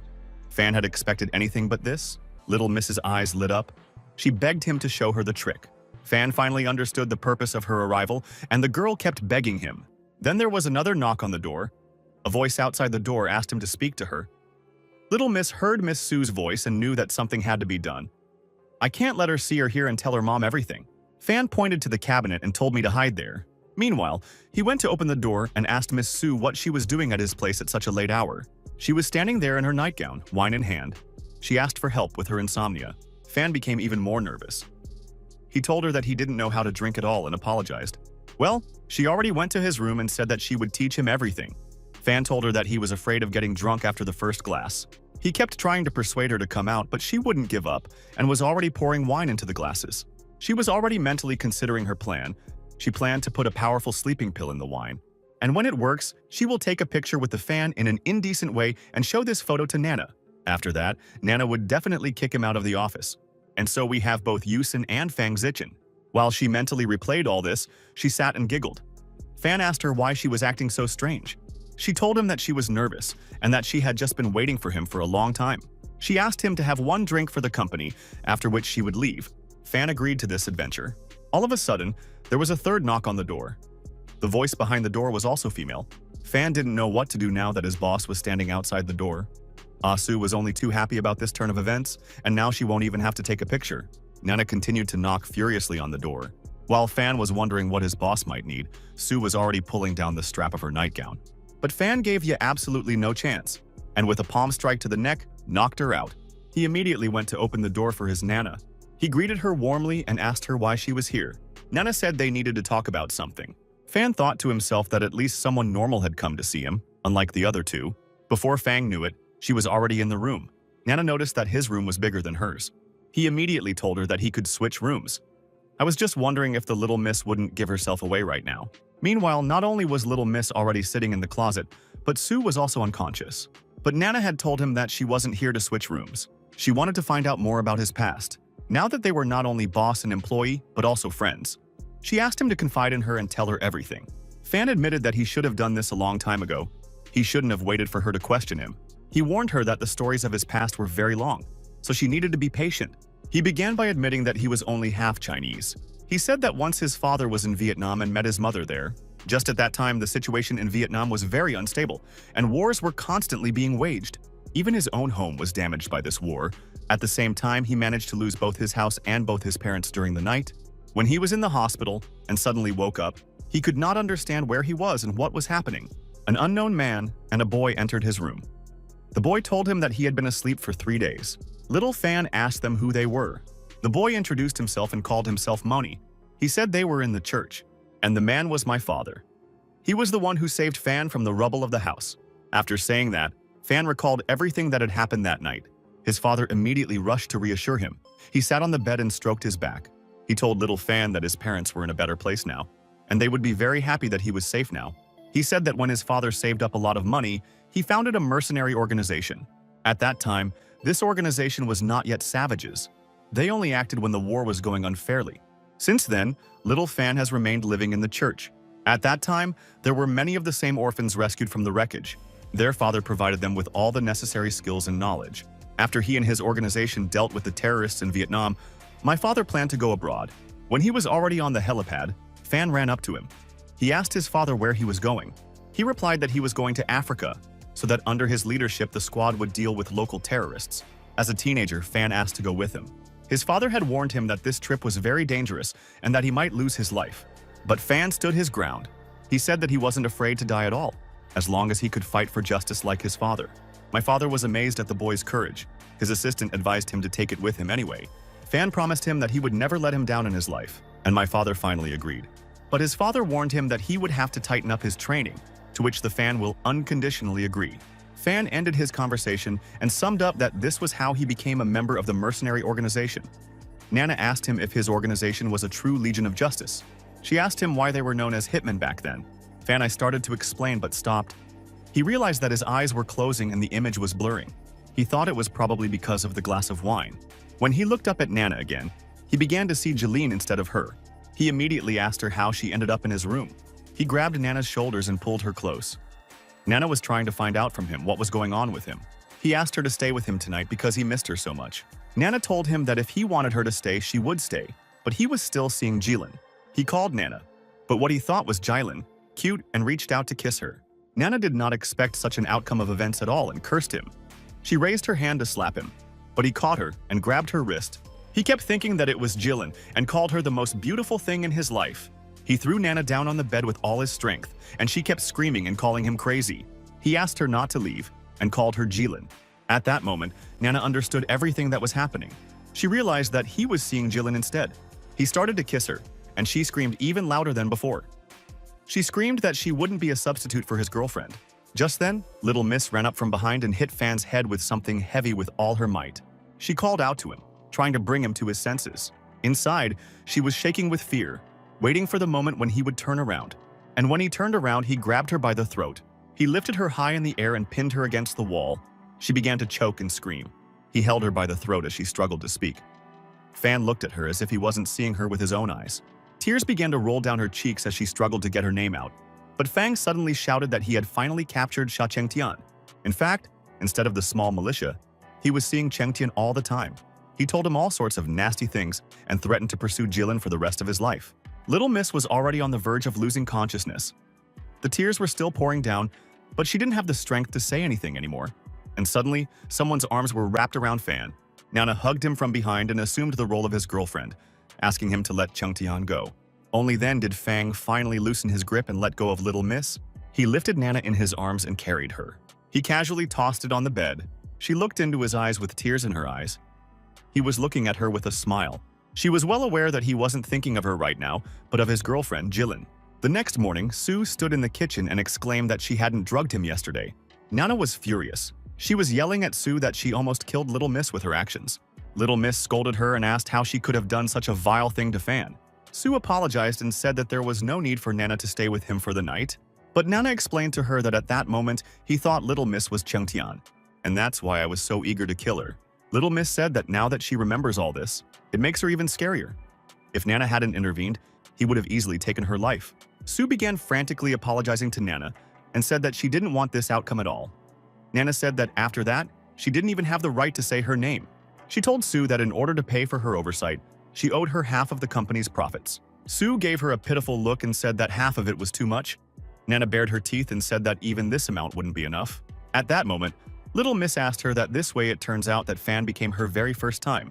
Tears welled up in Nana's eyes and she yelled that it was none of their business. After a while, all the groups of them were already approaching the car. Sue invited the young lady to get in the car, but Little Miss said that she wanted to go with Nana and Fan.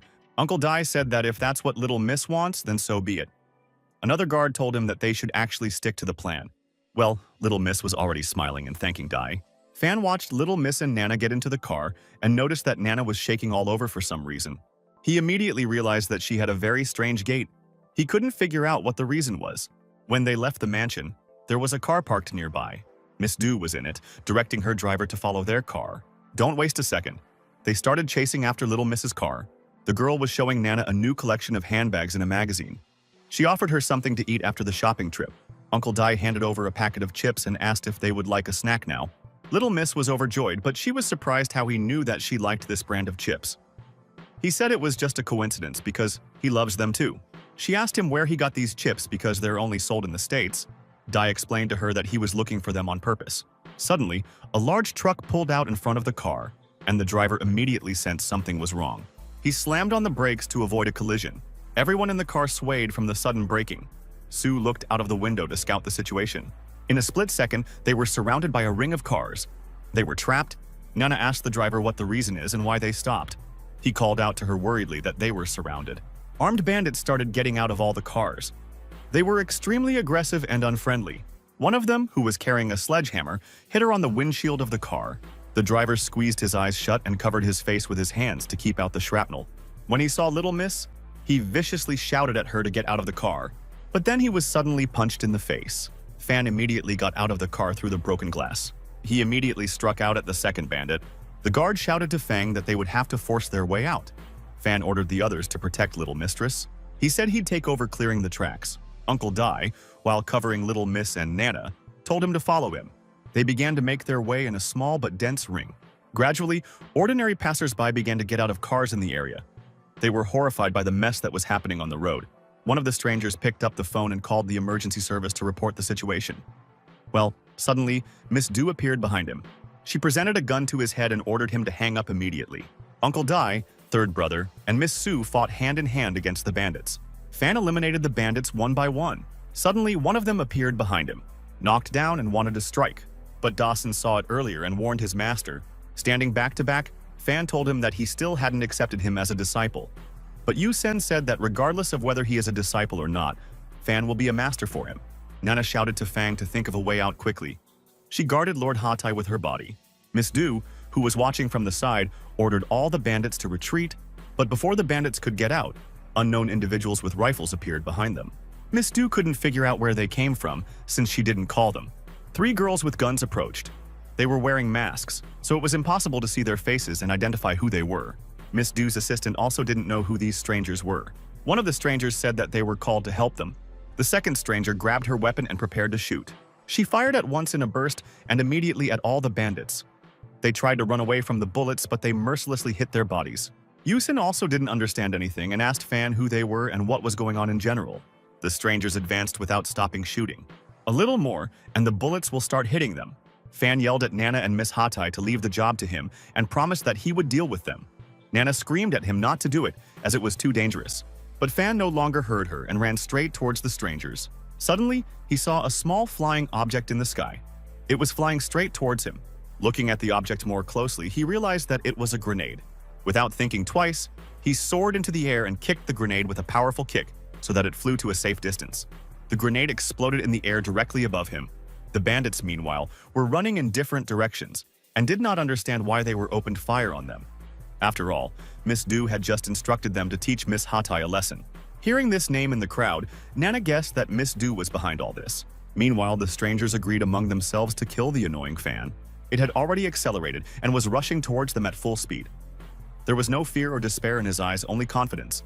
One of the girls raised her rifle and aimed, but she didn't have time, as Fan snatched the weapon from her in a split second. He readied his fist to attack, and he struck directly at the wooden mask of the stranger, thereby splitting it into small pieces. The other two girls also raised their weapons and prepared to shoot. But Fan decided to use the weapon that he knocked out of the stricken girl. He sent that rifle flying with a powerful blow right into the other's face, blinding her. The third girl fired 2 guns at once, but Fan dodged all the bullets she fired from each gun. The girl could not believe that she had never hit him in all the shots. Before she knew what was happening, Fan was on top of her, lifting his leg to strike. He slammed his heel into her forehead, knocking her out. All of his actions took less than 5 minutes. 3 strangers were lying on the asphalt next to him. But something was coming up behind him. Fang caught it out of the corner of his eye, but he didn't have time to react. An unknown car was rushing towards him at full speed. The car smashed right into his back and sent him flying several dozen meters away. Nana, who saw everything that was happening, could only shout his name. He landed painfully on the asphalt. He grunted in pain. Someone's expensive heels came out of the car. Then another stranger stepped out of the car. Fan had already managed to get up from the ground, but he was holding on unsteadily. Another stranger was also wearing a mask that covered her face. She said that it was originally planned as an entertainment show, but she hadn't expected to encounter such a capable opponent in her path. She said she wanted to stretch now, too. The third brother ran up to Fan and asked him if he was all right. Fan calmly replied that despite a few broken ribs, his organs were not affected. But the third brother no longer listened to him and ran towards the stranger to take revenge. The stranger just laughed at his ridiculous appearance. The man struck with his police stick, but the girl managed to dodge. He hadn't expected such flexibility at all. A second later, the girl's sharp heel was right at the man's throat. It was ready to pierce him, but Fan wouldn't let her do it. He pushed the man away and dodged by himself. He reminded her that he was the only opponent here. The girl landed elegantly like a feather after the attack. Third brother tried to persuade Fang to leave her alone, as he was quite seriously injured. But Fan wasn't ready to back down so easily, especially since the girl was a true master. Out of nowhere, Nana called out to Fang, asking him what he was going to do.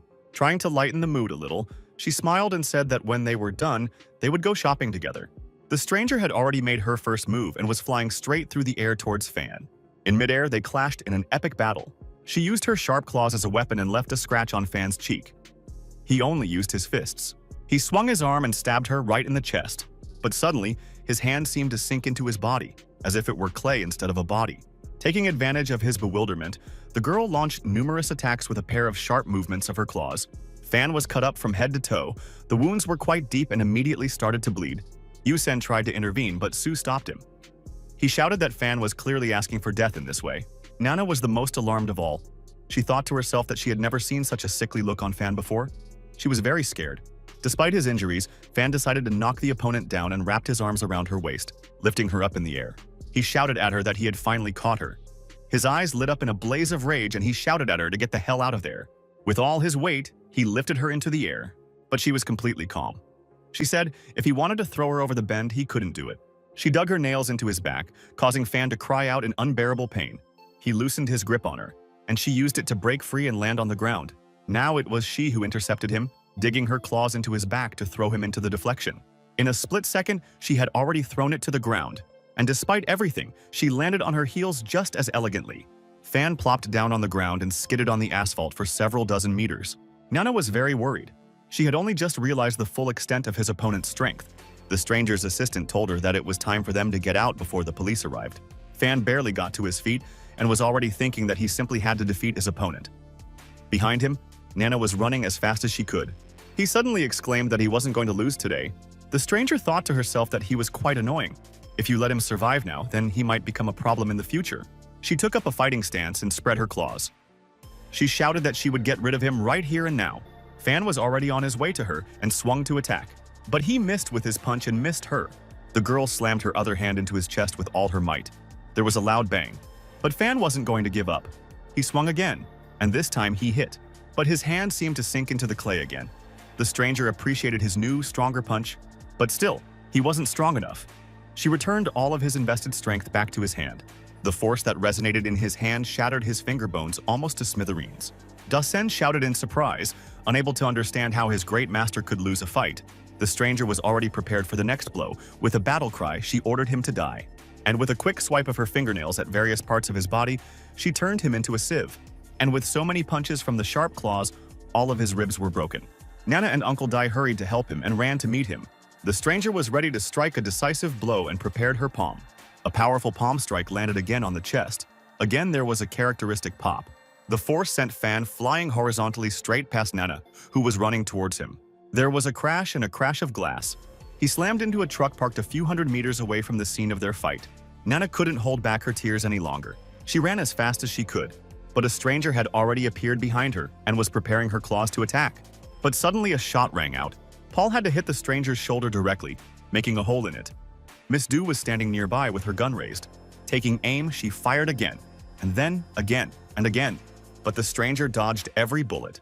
The girl was getting closer and said that no one would leave her alive today. Nana took advantage of the moment and immediately rushed to Fang's side. He was conscious, but it was blurry. Blood oozed from the corner of his mouth. She asked him if he was okay. He looked up at her slightly and said that he was fine. He asked her not to tell anyone that he was defeated in the fight. She asked him to hold on, as long as possible. She shouted to Uncle Dai and third brother to take him to the hospital as soon as possible.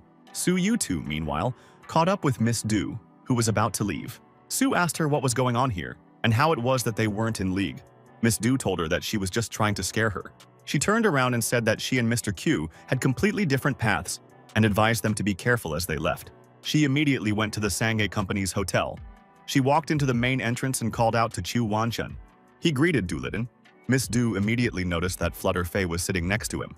She wasted no time in idle conversation, but immediately asked the fairies what she had done today. Q said that Flutter had already told him everything, and he knew very well how angry Miss Du was right now. She wanted to say something, but couldn't. Kyo Wanchun interrupted her and said that he absolutely didn't want her to interfere. He told her not to be surprised later if he suddenly left her side. He asked her not to blame him in the future if he didn't turn against her. She said she understood. Du told Mr. Q that she knew exactly where she had made a mistake today and promised that it wouldn't happen again. Flutter said that Mr. Q would remain condescending and good-natured just as long as she didn't meddle in other people's affairs. Du walked over to Flutter and put her hands on her shoulders. She said that she would try to be like her and serve faithfully. She gripped the wound on Flutter's shoulder with all her strength, which she had shot through with the gun herself. Flutter was in a lot of pain, but Ono didn't show it. She gently removed Du's hand and said that it was not necessary to resort to tenderness. Mr. Q told both of us that he was only too happy to see such a strong friendship between the women on his team. He said that, considering the next mission, such a friendship would be very useful. Meanwhile, in the intensive care unit at the hospital, Nana and the rest of the company were waiting for news about Fan. Uncle Dai only blamed himself for everything that had happened. Nana and Little Miss sat huddled together, just silent, staring at nothing. Someone's heels clicked together, Little Miss exclaimed when she saw her mother. Mrs. Hadai came over and hugged the little girl. Little Miss immediately told her mother what had happened to Fan. She said she didn't care about the price, but they had to cover all the medical expenses. Mrs. Hatai reassured the little girl and said that she would arrange everything. Nana got up from her seat and told the lady that they couldn't continue to guard her daughter. Mrs. Hatai was just beyond shocked. She asked how they could abandon them when the enemy was so close to them. Nana explained to her that they were now without Fan. The three of them aren't that strong. Besides, she doesn't want any of her people to get hurt in the future. Third brother stepped forward and supported her. He said that Fan was like a little brother to him, and he wouldn't let him get hurt again. He said that it would be necessary to find out who did it and avenge him. He tapped Uncle Dai's shoulder with all his might and asked him to say something. Uncle Dai finally said that they shouldn't abandon Miss Hatai's guard like this. Nana was startled by his response and started yelling at him to get out of her sight. Miss Du appeared out of nowhere and told Nana that she didn't even know who their real enemy was. She asked her how then she was going to fight the enemy. Nana couldn't tell if she was just here to declare war on them. Miss Du asked her how Fang was feeling. Su Yutu lost control and rushed towards Miss Du. She screamed at her to stop playing this show because she knows who really sent those people. She was asking her how much courage she had to have to come alone like this. Miss Du didn't try to justify herself. She said that it was really her who sent those people, but those people who injured Fan weren't sent to her. Miss Hatai asked her why she had come. Miss Du said that she wants to form an alliance. The third brother accused her of being a complete liar. Nana reminded her that Sha Cheng Tian was also once in their alliance, and they forced him to run away. Miss Du confirmed her words but said that none of them got along with the Sanhei group. She said he'd been dead for a long time too. His killer is the same person who injured Fan. Everyone was simply shocked by what they heard. Nana asked her if Chungtian had been killed. Miss Hatai ordered her guards to finally make way. She snorted that she wasn't doing any good anyway. She asked Miss Du what benefits she would get from this alliance. Du said that she was sure that the killer was Flutter Fei, Qiu Wanshan's right-hand man. Once upon a time, Mr. Qiu distributed his territory among 3 people and said that in the future she would transfer her post to the one who earned the most money in a month. But in reality, he just wanted to increase his profit margin. She said the only thing he cared about was his son. He wants by all means to transfer his post to him. At the same time when Miss Du came, Flutter Fei was determined to help Master. But now because of her, it's problematic. She said that the most frightening thing is that Flutter is also a good business owner, in addition to his martial arts skills. She added that if you deal with Flutter Fei, you will automatically become an enemy of Lord Q's son. Nana chimed in and asked her how they could be sure that she wouldn't betray them. She had easily betrayed her master, even though he had always been kind to her. Miss Du only laughed and said that he was only doing her a favor. No kindness is out of the question. Miss Du said what she wanted to say and prepared to leave. She said that their future will depend on whether they decide to cooperate or not. As she turned to leave, Miss Hatai called out to her. Miss Hatai said that she holds that the enemy of her enemy is her friend. It is for this reason that she agrees to cooperate, but in this case, they will need to fully trust each other. Su Yutu asked Miss Hatai if she was sure of her decision. Nana shouted at her that Miss Du should not be trusted with her word at all. Miss Hatai asked Nana why she was interfering if she was going to leave her. Nana wanted to say something but couldn't. Little Miss asked her mother if she really wanted to fire her bodyguards. Miss Hatai told her that she only respected their personal choice. And so, she would bear all the expenses for Fang's treatment. But even so, she fires them all. She wished them good luck and asked them to take care of Fan. Nana couldn't speak. She simply bowed to Miss Hatai and thanked her for her understanding. Miss Hatai told her daughter that it was time for them to leave, so the hour of farewell has come. But suddenly Uncle Dai called out to Nana and told her that he was going to go with Miss Hatai. Nana didn't understand what he meant. The third brother asked him what he was saying. Has he gone mad? Nana told him that he was originally the one who advised them not to get involved in all this. You admitted it, and said that you'd been involved in similar situations before, when you were working with crime and everything was fine with him. He tried to explain to Nana that he had some reason to follow Miss Hatai and asked her to understand correctly. Third brother also called out. Nana didn't want to say anything. Nana interrupted him and told him that he could go with Dai as well, but I asked him to promise to be careful. In return, he asked her to take care of Fan. Meanwhile, all this time in the operating room of the surgeon, the doctors were fighting for Fan's life. He was lying on a couch with an oxygen mask attached. But I didn't have a living place without grazes or bruises. The doctors recognized him and were amazed at how much he was battered by life this time. They wondered if his incredible physical prowess would save them. Suddenly, Fan woke up and abruptly opened his eyes. He saw the events of the past years and his memories. During the war in Africa, Fan and the other soldiers on the battlefield were shouting and looking for their father. One of his teammates found him and gave him a sneaky signal. Fan wanted to tell his father to leave quickly, but stopped when he saw him. My father was lying behind the car with a huge bleeding wound in his chest. A guy sitting nearby wept bitterly and explained that they were ambushed by mercenaries, and my father had to throw a grenade to get rid of them. A vein in Fan's temple began to throb, and tears began to flow from his eyes. He shouted that he would kill them all. His father whispered softly to him that he was already seeing the same white light and felt that they would soon come for him. Fan sat over him and just stared into his eyes. My father told them not to be sad or cry. He only asked them to remember what he had taught them. He asked them to use their power exclusively for justice until the last minute of their lives. Fan held his father in his arms and tearfully begged him to hold on for at least a few more minutes. I listened to the noise of the helicopter's blades as it landed on a landing pad not far from them. My father asked them all for one wish. He asked them to try to free this world from hatred and bloodshed. His respected and beloved father died right in his arms. Fan just sat there and looked into his empty eyes and cried bitterly. After remembering all this and replaying it in his head, Fan finally woke up. He jumped out of bed and screamed for his father. But then he realized that he was in a hospital. Looking around, he saw that Nana was leaning on his couch, sleeping peacefully next to him. He immediately realized that she had been taking care of him all this time while he was unconscious. He slowly sat down on the bed and tried to get up, but his chest prickled and he couldn't help groaning. He realized that his injuries recovered quickly last time, as they did not affect his internal organs. The same can't be said for this time. He was angry with himself for losing for the first time in so many years. As he recalled the battle process, he thought about how his opponent could have broken his arm and all of his ribs with his bare hands. He thought ruefully that if he met her again, he wouldn't be able to guarantee the protection of his family. As night fell, the Shanghai Company's nightclub was full of people hanging out. They drank, danced, and socialized. Two strangers were standing in the middle of the crowd, talking. One C commanded the other to take action. The guy untied the opaque bag and threw it on the dance floor at the feet of people. On the floors above, the CEO's office was locked. Inside was Flutter Fay and her assistants. One of the girls was pulling a bullet out of her shoulder. Flutter herself sighed heavily and said how hard it was, however, not to be able to go to the hospital. The girls were talking about how they would take revenge on their boss's abuser. Flutter said that getting to this Miss Du wouldn't be so easy. One of the girls told her that even the dead Cheng Tian was somewhat afraid of Miss Du.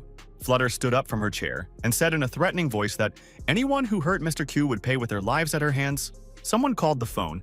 One of the mercenaries picked up the phone and spoke to someone. And then she told Flutter that someone in the nightclub had released a snake onto the dance floor, scaring away all the customers. A few daredevils who stayed on the dance floor were trying to catch a cobra, but they did not dare to approach it, as it is poisonous. Suddenly, someone easily caught the snake's head. Flutter lifted the snake in the air and said, "It's just a small snake." After she put the snake back in the bag, the police approached her and informed her that evidence had been found. One of the customers made excuses to them. Flutter asked the police to talk to her, as she is the person in charge. The police took out a bag of unknown white powder and asked how it ended up under the table. Flutter told them that it was almost 100% set up by someone, because first they planted a snake and now a banned substance. Flutter begged the police to cut her some slack, as she had always been a law-abiding citizen. But the police officer insisted that now she must go with them to give evidence. As she left, she asked her assistant to contact Mr. Q immediately. Accompanied by police officers, she left the nightclub to drive with them to the police station. But suddenly she noticed an expensive car parked nearby. Miss Du and Miss Hatai were in the car. Flutter was totally unprepared to see such a duo. Miss Hatai asked Miss Du if this was the chance she mentioned. She replied that they didn't have much time left, but it should be enough to implement the plan. Since she had attracted a large number of people, grabbing Mr. Q was a rare opportunity. Miss Hatai praised her for her work. Meanwhile, Mr. Q was sitting in his study, enjoying a fragrant cup of tea. He called his assistant to drink tea with him, but no one answered him. The hallway was completely empty. He walked around the entire floor, but there wasn't a soul there either. He didn't know where everyone had gone. For a moment, he thought it was all too suspicious. And he was absolutely right, because the mercenaries were already standing behind him with pistols. They were two well-trained armed mercenaries. They were wearing helmets, so it was impossible to see their faces clearly. One of them raised the barrel and aimed at Mr. Q. At that moment, he realized the danger of the situation and shouted. A shot rang out, but the gentleman managed to run around the corner. The mercenary continued to fire at him until he disappeared. He ran down the corridor as fast as he could, stumbling and screaming for help. But I only came across my bodyguards. Their bodies were lying by the door. They were killed.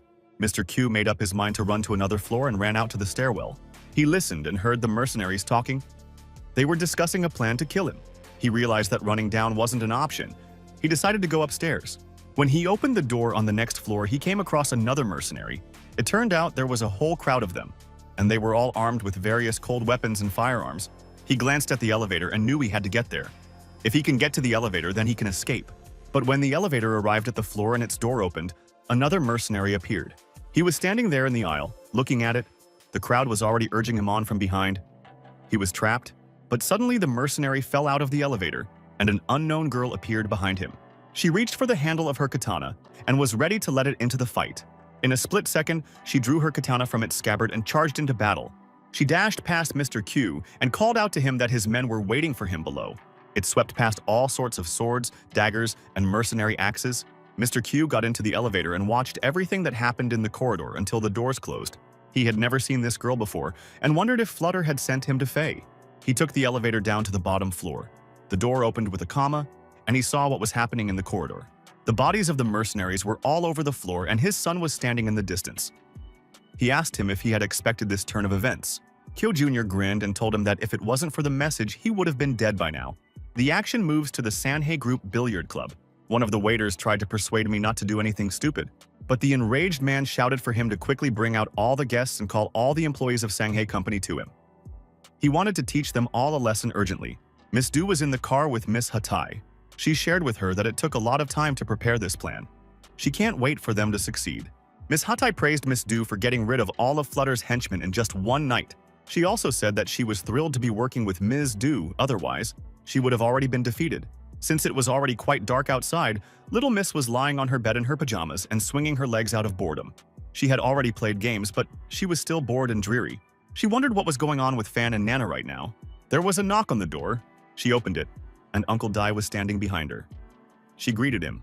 He was standing outside the door with his hands full of chips and various goodies. He said he bought them for her. She led him into her room and closed the door. Third brother was watching the whole scene. He was speechless with Uncle Dai's arrogance and arrogance. Uncle Dai handed the girl a soda and said it was still cold. Little Miss immediately realized that since he had brought her some goodies, he must be intending to talk about something. He scratched the back of his head and didn't know what to say. Little Miss said bluntly that she was reading it like an open book. He thought to himself that he was lucky that the girl didn't know everything. The girl jokingly suggested that he wanted to deceive her mother, but then she immediately laughed and said she was joking. She told him that she knew all about his friendship with her dad. Mom had already told her everything. Uncle Dai didn't expect that Miss Hatai had already brought her up to speed. The girl said that he and her father were bosom friends, but it turned out that Uncle Dai was an undercover agent assigned to catch her dad. Dai immediately looked downcast and upset. He asked her, after all these stories, if she hated him. Little Miss completely didn't understand what he was talking about and said that it was completely wrong. After mentioning her father, she asked him how his children were doing. Dai laughed and said that he had only recently found out that he had a daughter. Su Yutu and her men, meanwhile, they were on duty at the entrance of the little lady's mansion. They patrolled the entire area. Suddenly, the people who were standing closest to the gate saw a bright light.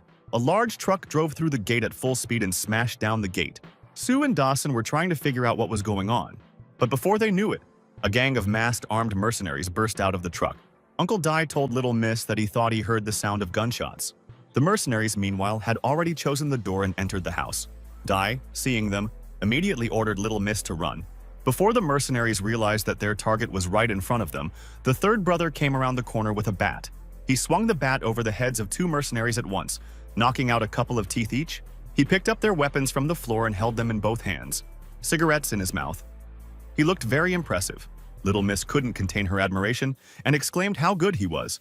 Uncle Dai nodded and said that the past of the rifle squad was not in vain. Third brother was smiling, looking forward to shooting for the first time in years. Sue and Dawson were hiding from the pulse cue like a fountain. Yusin was shot in the chest. Sue asked him if he was okay. Dawson, to calm her down, cheerfully replied that he felt fine.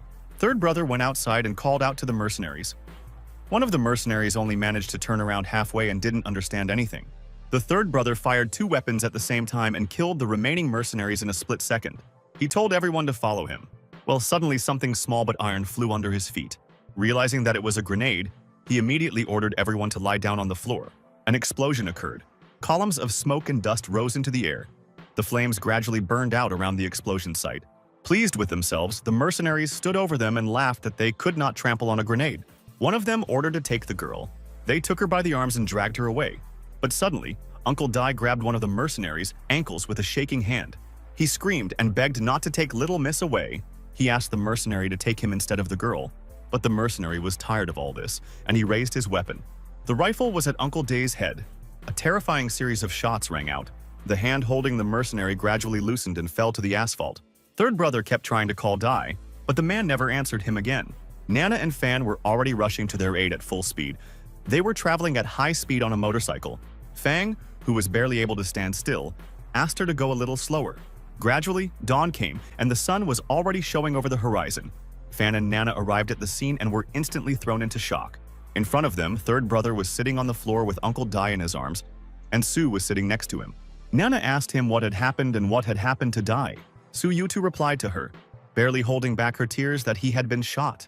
At that moment, Nana realized that this wasn't all an illusion, and tears were uncontrollably streaming down her cheeks. She just couldn't believe he was dead.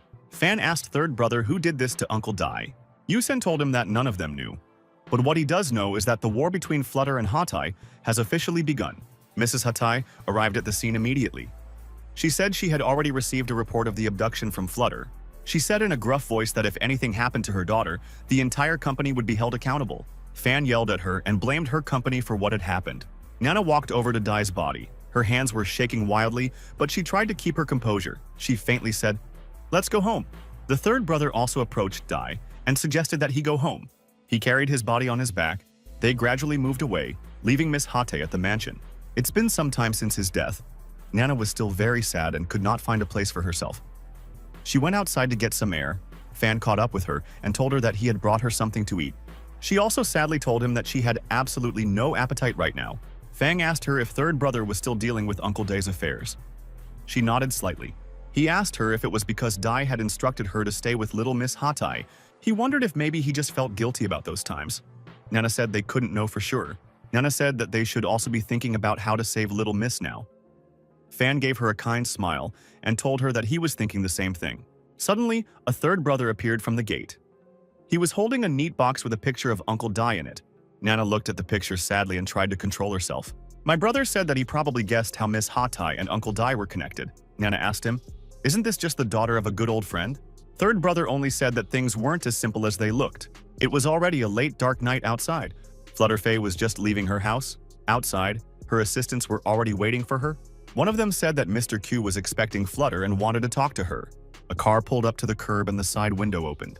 Mr. Q calmly told her that it must be very hard for her. Flutter immediately informed him that she had seen Miss Du with Miss Hate in the car the day before. Kiao Jr. smirked and asked her if she even knew that there was an assassination attempt on Master yesterday. Flutter just went berserk after his words. She started yelling that she was going to kill that bastard right now. Chu Jr. only laughed and said that he had already sent out his mercenaries. Mr. Q spoke softly, asking Miss Du how she had managed to pull this off. Just at this time, the lights were still on in Miss Du's mansion. She lay in the tub, soaking steadily, alone with her thoughts. After taking a bath, she wrapped herself in a towel and went about her business. On the way, she poured herself some strong alcohol. She almost drank the entire glass in one gulp. She was still standing in a towel at the bar, enjoying the alcohol. Then she heard something rustling behind her. From behind her, a mercenary appeared out of nowhere and was already swinging her katana to strike. But Du managed to react quickly and crouched down in a split second, avoiding the attack. She immediately decided to strike back and swung. But the opponent's katana was many times faster. But by a miracle, the katana managed to return, cutting off only the tip of her hair. Du immediately knew that this girl wasn't to be trifled with, so she set a goal for herself: to keep her distance as much as possible. She asked the mercenary who sent her. The girl replied that she was sent by those who want to kill the abuser of Mr. Q. Miss Du couldn't believe her ears. She wondered if their mission had failed after all. Suddenly, a second mercenary appeared right behind her. She slashed Miss Du's back with her axe. Drops of blood flew everywhere. She let out an involuntary howl of pain. Meanwhile, the katana-wielding mercenary lunged again. The mercenary with the axe also swung. The two of them decided to attack the injured Miss Du at the same time, from both sides. She closed her eyes and accepted her fate. But a hand suddenly grabbed her waist, and in half a second, Du was no longer in the same place, and the katana and axe met each other without reaching the opponent. The two mercenaries turned around, not understanding how she could have left so quickly. Fan was standing nearby, holding the wounded woman. He draped his shirt over her shoulders. Du asked him how he got here, to which he replied that he assumed she might know where the young miss was. Miss Du was theatrically upset, and said that she really thought he had come to rescue her. One of the mercenaries was glad that they had another kill. The axe-wielding mercenary grinned and said that she was taking on a stronger opponent. She broke into a run and headed straight for Fan. Leaping high into the air, she raised her axe over her head and prepared to chop. But her punch landed in the air as Fan Filigree returned. She tried her luck a second time but also missed it. And then she decided to go to extreme measures and threw her axe like a projectile. This time, the axe still left a wound on Fan's body. And then it flew into the wall, leaving a deep hole there. But despite his injuries, Fan didn't waste a second and immediately attacked. The mercenary had an ace up her sleeve. She had another axe hidden away. Du, who noticed this, immediately shouted and warned Fan about the second weapon. So when he attacked, he already knew what to expect. Instead of slamming his fist, he aimed his palm directly at the mercenary's face. He put his hand on her head. And then she shouted angrily that she wasn't going to hit the girls and advised her to just give up. And with all his might, he sent the back of the mercenary's head straight to the floor. The girl of such a blow instantly lost consciousness, and Fan's hand was still smoking from the recent attack. Well, before he could exhale calmly, the katana blade flashed next to him again. The second mercenary had absolutely no intention of backing down. She attacked him again. This time, he also didn't have time to dodge, and so he was wounded across the chest. The mercenary shouted that she wouldn't give him a chance to leave. She swung her katana once more, aiming for his throat. But it was as if he had vanished from under her blade. The mercenary couldn't figure out where he'd gone. Suddenly, he grabbed her wrist with one hand and her leg with the other. He looked up at her and said that he could even dodge bullets, so he wasn't afraid of the katana. With a light movement, he knocked the weapon out of her hand. A second later, he picked up the girl and put her on his shoulder. And then he went as if nothing had happened. The mercenary blushed with shame and asked him what he was going to do with her and begged him to let her go. He swore at her and said he couldn't fight her just because she was a girl. And so he decided to punish her in a different way. He hit her with all his strength on the 5th point, thereby punishing her. He kept cursing and shouting that a girl like her should be gentle and reserved, not run around with guns. And there were a few more hard blows on her 5th point. Miss Du burst into tears at what she saw. Through her laughter, Na barely asked Fan if he was making her laugh on purpose. After punishing the mercenary, he threw her to the floor and ordered her never to be seen again. He added that he was not going to hit women, when suddenly, another, 3rd, mercenary appeared. It was a fragile girl in a delicate outfit and with a lush umbrella. Fan glared at her and wondered if it was another one. The girl slowly opened her umbrella. Aiming at it, she pressed the handle and a light crack sounded. Fang immediately knew that things were bad. He took Miss Du's arm and began to carry her legs. Numerous bullets flew from the umbrella like a machine gun. They hit everything, on the walls, on the ceiling, leaving no living space. Du reprimanded Fang, saying that he was holding her in inappropriate places. For the Fan, this was the last straw. Irritated, he asked her if she even knew what situation they were in at the moment. They raced straight down the corridor. There seemed to be a dead end ahead of them. The mercenary laughed hysterically and shouted that the cat had finally caught the mouse. Du asked Fan what he planned to do next. After all, there was a dead end ahead of them. But Fan said he didn't see a dead end, but a beautiful wide road. Du understood what he wanted to do. She was horrified and began to scream at him to let her go immediately, as she did not want to fall to her death. But Fan had asked her to trust him. He flew through the glass of the corridor. It shattered, and they flew out into the street from a great height. They fell for a few seconds. Du couldn't stop screaming in fear. As a result, they crashed into a car parked outside the building. The mercenary, looking at the broken glass, realized that they had jumped out of the window into the street. She couldn't believe that the job was so easy, because from such a height, you can only die. Fang gradually stood up from the wreckage of the car and picked Du Litan up. She still couldn't fully comprehend what had happened. Her eyes were like glass, staring off into space. He reassured her that they were already on Earth, and it was already over. A Humvee pulled up and screeched to a stop right in front of them. Nana leaned out of the window and ordered them to get in the car. Fan scooped Du up in his arms and carried him to the car. Suddenly, she grunted and whined in pain. He asked her what had happened to her. She replied that the axe she was hit with was laced with poison. Fan just can't keep up with the head of this information. He remembered that he too had been wounded by the same axe. Once in the car, Du was on the verge of losing consciousness. Nana asked what had happened to her. Fan told her about the axe and the poison. Nana immediately thought that they simply couldn't afford to go to a regular hospital. Therefore, you will have to use the services of a private doctor. She turned to Fang and informed him that they would go to their office first. It was late in the dead of night and the Pipicat sign was no longer lit. The doctor was slowly and carefully treating the large wound on Du's back. Blood was still oozing from the wound. After she did her work, she went out into the corridor back to Fang and Nana. Nana immediately hurried to ask how she was feeling. The doctor said that Du had already lost too much blood, and had also received a dose of snake venom. The girl immediately noticed a similar wound on Fan's chest. She asked him how he was still standing on his feet. When she felt the cut, she noticed that it had already healed quite quickly. Fan admitted that he was once given an injection that helps him regenerate faster and gives him immunity from many poisons. While managing her glasses, the doctor asked him where she could purchase this injection. Fan helped with her hands and said she had no idea where to get it. Nana asked the girl if Du would be able to go with them to find the missing person. The doctor upset her and said that she had lost too much blood and needed a transfusion. She asked them both what their blood types were. Nana replied that she had the first group, and Fan replied that he had 0. The doctor immediately happily informed Fan that his blood would be perfect and offered to donate some for Du. He agreed. She immediately grabbed his arm and pulled him across the room to Du. Meanwhile, a banquet was held in one of the most famous establishments in the city. Hatai and her security guards also attended the party and asked one of the waiters to go and immediately call the most important one. Flutter came out to meet them and asked in frustration why they had to bring so many guards with them. She informed Hatai that Mr. Q was waiting for her upstairs. At the top, a large round table was waiting for her, and Mr. Q, his son, was sitting at it.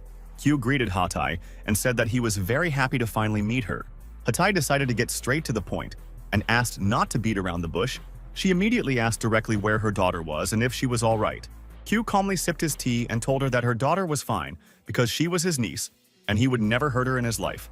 Hatai laughed at his words and said that she couldn't be his niece because Chu had always been against her husband. She asked him what she could do to free her daughter. Q began by saying that all of these understandings between him and her husband were strictly within the framework of a business relationship, and she in turn formed an alliance with his ward and decided to pin him down.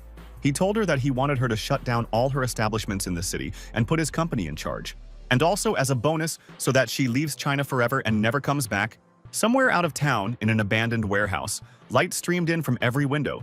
The truck carefully pulled up to the gate. The inspector asked the driver for permission. Fan took out the document and presented it to the examiner. As soon as they pulled into the parking lot, Nana said that she was informed that Little Miss was in this warehouse. She suggested that the three of them split up and start looking from different directions, and then meet at one point. They were about to leave when Nana stopped Du and told him to stay in the car. But Du told her that she was fine, and there was absolutely nothing to worry about. But Nana kept insisting that she must still be very young. Du was quick to assure her that she was feeling refreshed and full of energy. She said it was like there was a fire in her body and she was trying to find a way out. She once again asked Nana not to worry about her and left. Nana thought that such changes must have occurred after Fan's blood transfusion. She wondered if Du would become as unbreakable as he was. In one of the storerooms, a Little Miss was sitting with her mouth taped shut. One of the mercenaries tried to explain to another that they were here because of the master's will, and it wasn't the time to be bored at all. The girl asked her that if the same guy showed up here, then the fun would start. She asked why the second mercenary also managed to lose last time. The bespectacled girl looked embarrassed but tried to hide it. She said she had no idea because she was so careful. The girl asked her threateningly, blushing so much for some reason. She tried to justify herself. All the windows were boarded up, but there was a small hole in one of the boards that Nana tried to see through. Inside, she saw two mercenaries and a Little Miss sitting there. She realized that she needed to tell the others as soon as possible, but she didn't make it. A third mercenary appeared in the front seat with an umbrella. She aimed the tip of her umbrella at her and threatened. She promised to make a sieve out of her if she decided to run away. The mercenary led Nana inside and reported her to the other mercenaries. Little Miss tried to say something, but because of the scotch tape, she couldn't. One of the mercenaries immediately asked her if that guy had come with her, but Nana did not answer, but said that if they released the girl, they would be paid in full. The bespectacled girl immediately told her that they were not mere mercenaries at all, but loyal servants of their master, and the master ordered them to kill anyone who dared to come for the girl.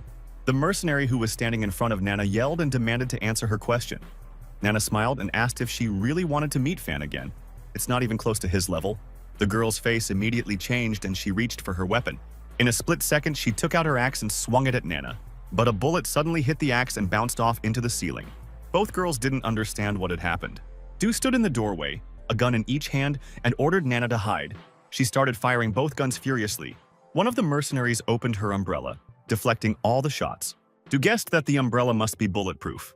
And then, a burst of bullets flew out of the umbrella. Several dozen bullets flew straight at Miss Du at once.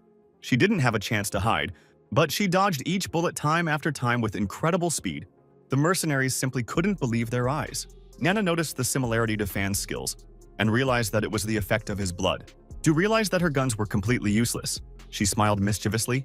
The mercenary threw her axe like last time, but Du caught it easily with her hand. She grabbed it, threw the gun away, and ran straight for them.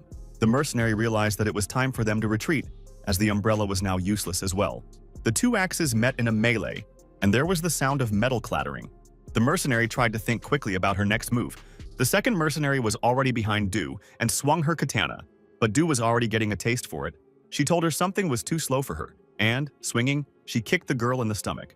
The second mercenary she loaded with all her might under the ribs. She raised her axe to deliver the final, decisive blow. But a third mercenary was approaching her from behind. She saw it just in time and turned around. Therefore, she managed to react quickly and immediately hit the girl in the chest. At this time, the mercenary with the katana decided to attack again. And at that moment, Du's eyes lit up with a fire that she had never had before. She raised the axe above her head and was ready to take the mercenary's head off. But the mercenary was grabbed by the collar of her shirt. It turned out that it was Fan who forcefully pulled her aside, avoiding the axe strike. The mercenary was both happy and not expecting to see Fan. He reminded her that he had ordered her to stay out of his sight. He looked at her and said that she was probably one of those people who never backed down. But when he looked at her, he started shouting that something was wrong with her clothes. On it, I didn't understand anything and looked down. It turns out that several buttons of her blouse came off, and she was in this form. From behind, Du was already flying at full speed towards Fan with an axe in her hand.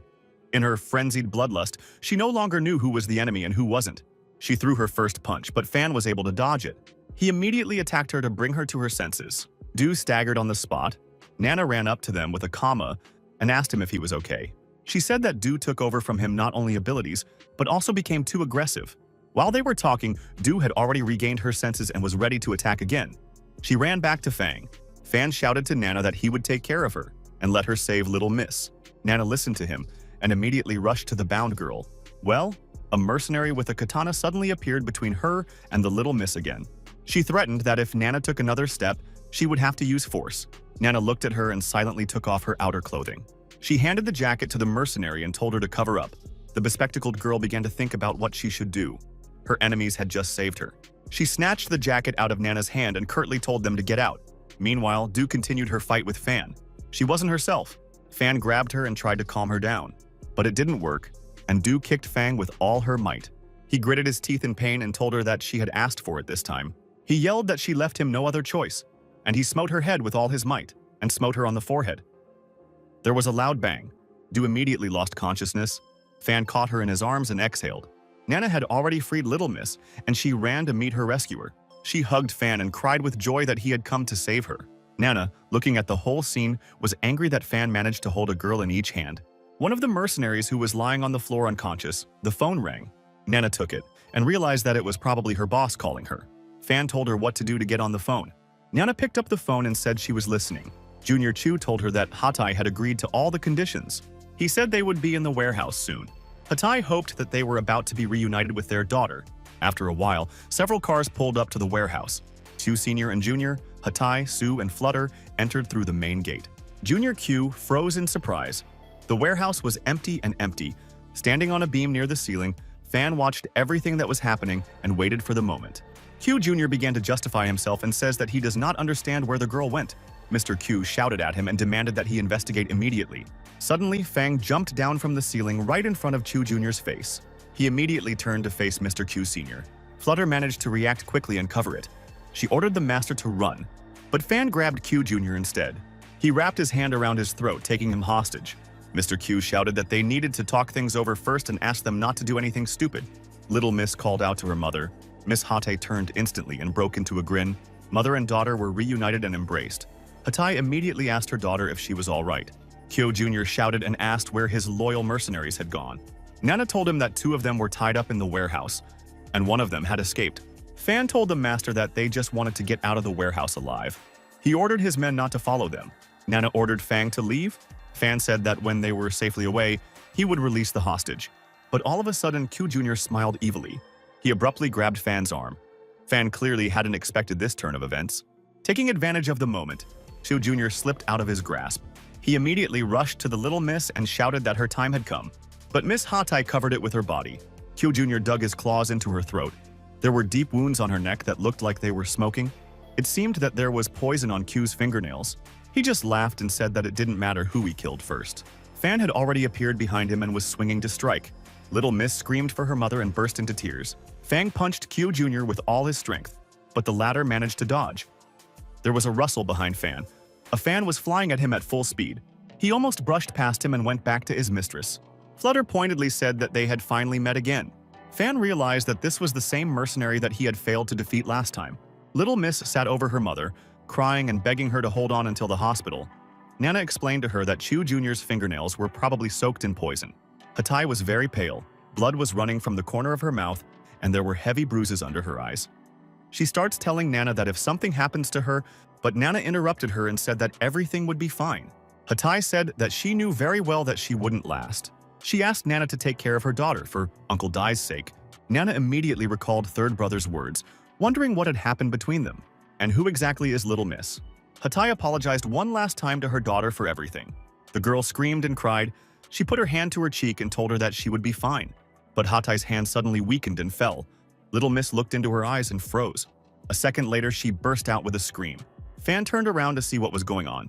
Chu Jr. ordered him not to be distracted by anyone and not to look around. It pounced on him, waving its kernel-soaked claws. His claws came so close that Fan's cap flew off his head and fell to the ground. Flutter ordered her men to bring Mr. Q out immediately. Fan asked her if he had allowed any of them to leave. Fan pointed his finger at Flutter and shouted that he lost that time because he was caught off guard. He's not going to lose this time.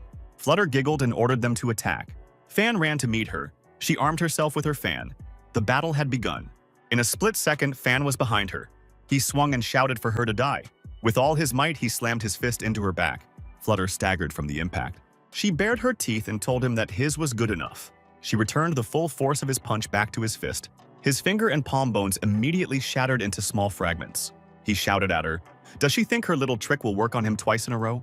and he hit the same spot with even more force a second time. There was a strong shockwave where his fist and her back collided. Flutter couldn't stay on her feet. Taking advantage of the moment, Shu Jr. was already running towards him to attack. Fan turned and saw the claws flying in his direction. They were just inches from his face again. Fan managed to react and dodge the blow, and he immediately prepared for a retaliatory attack.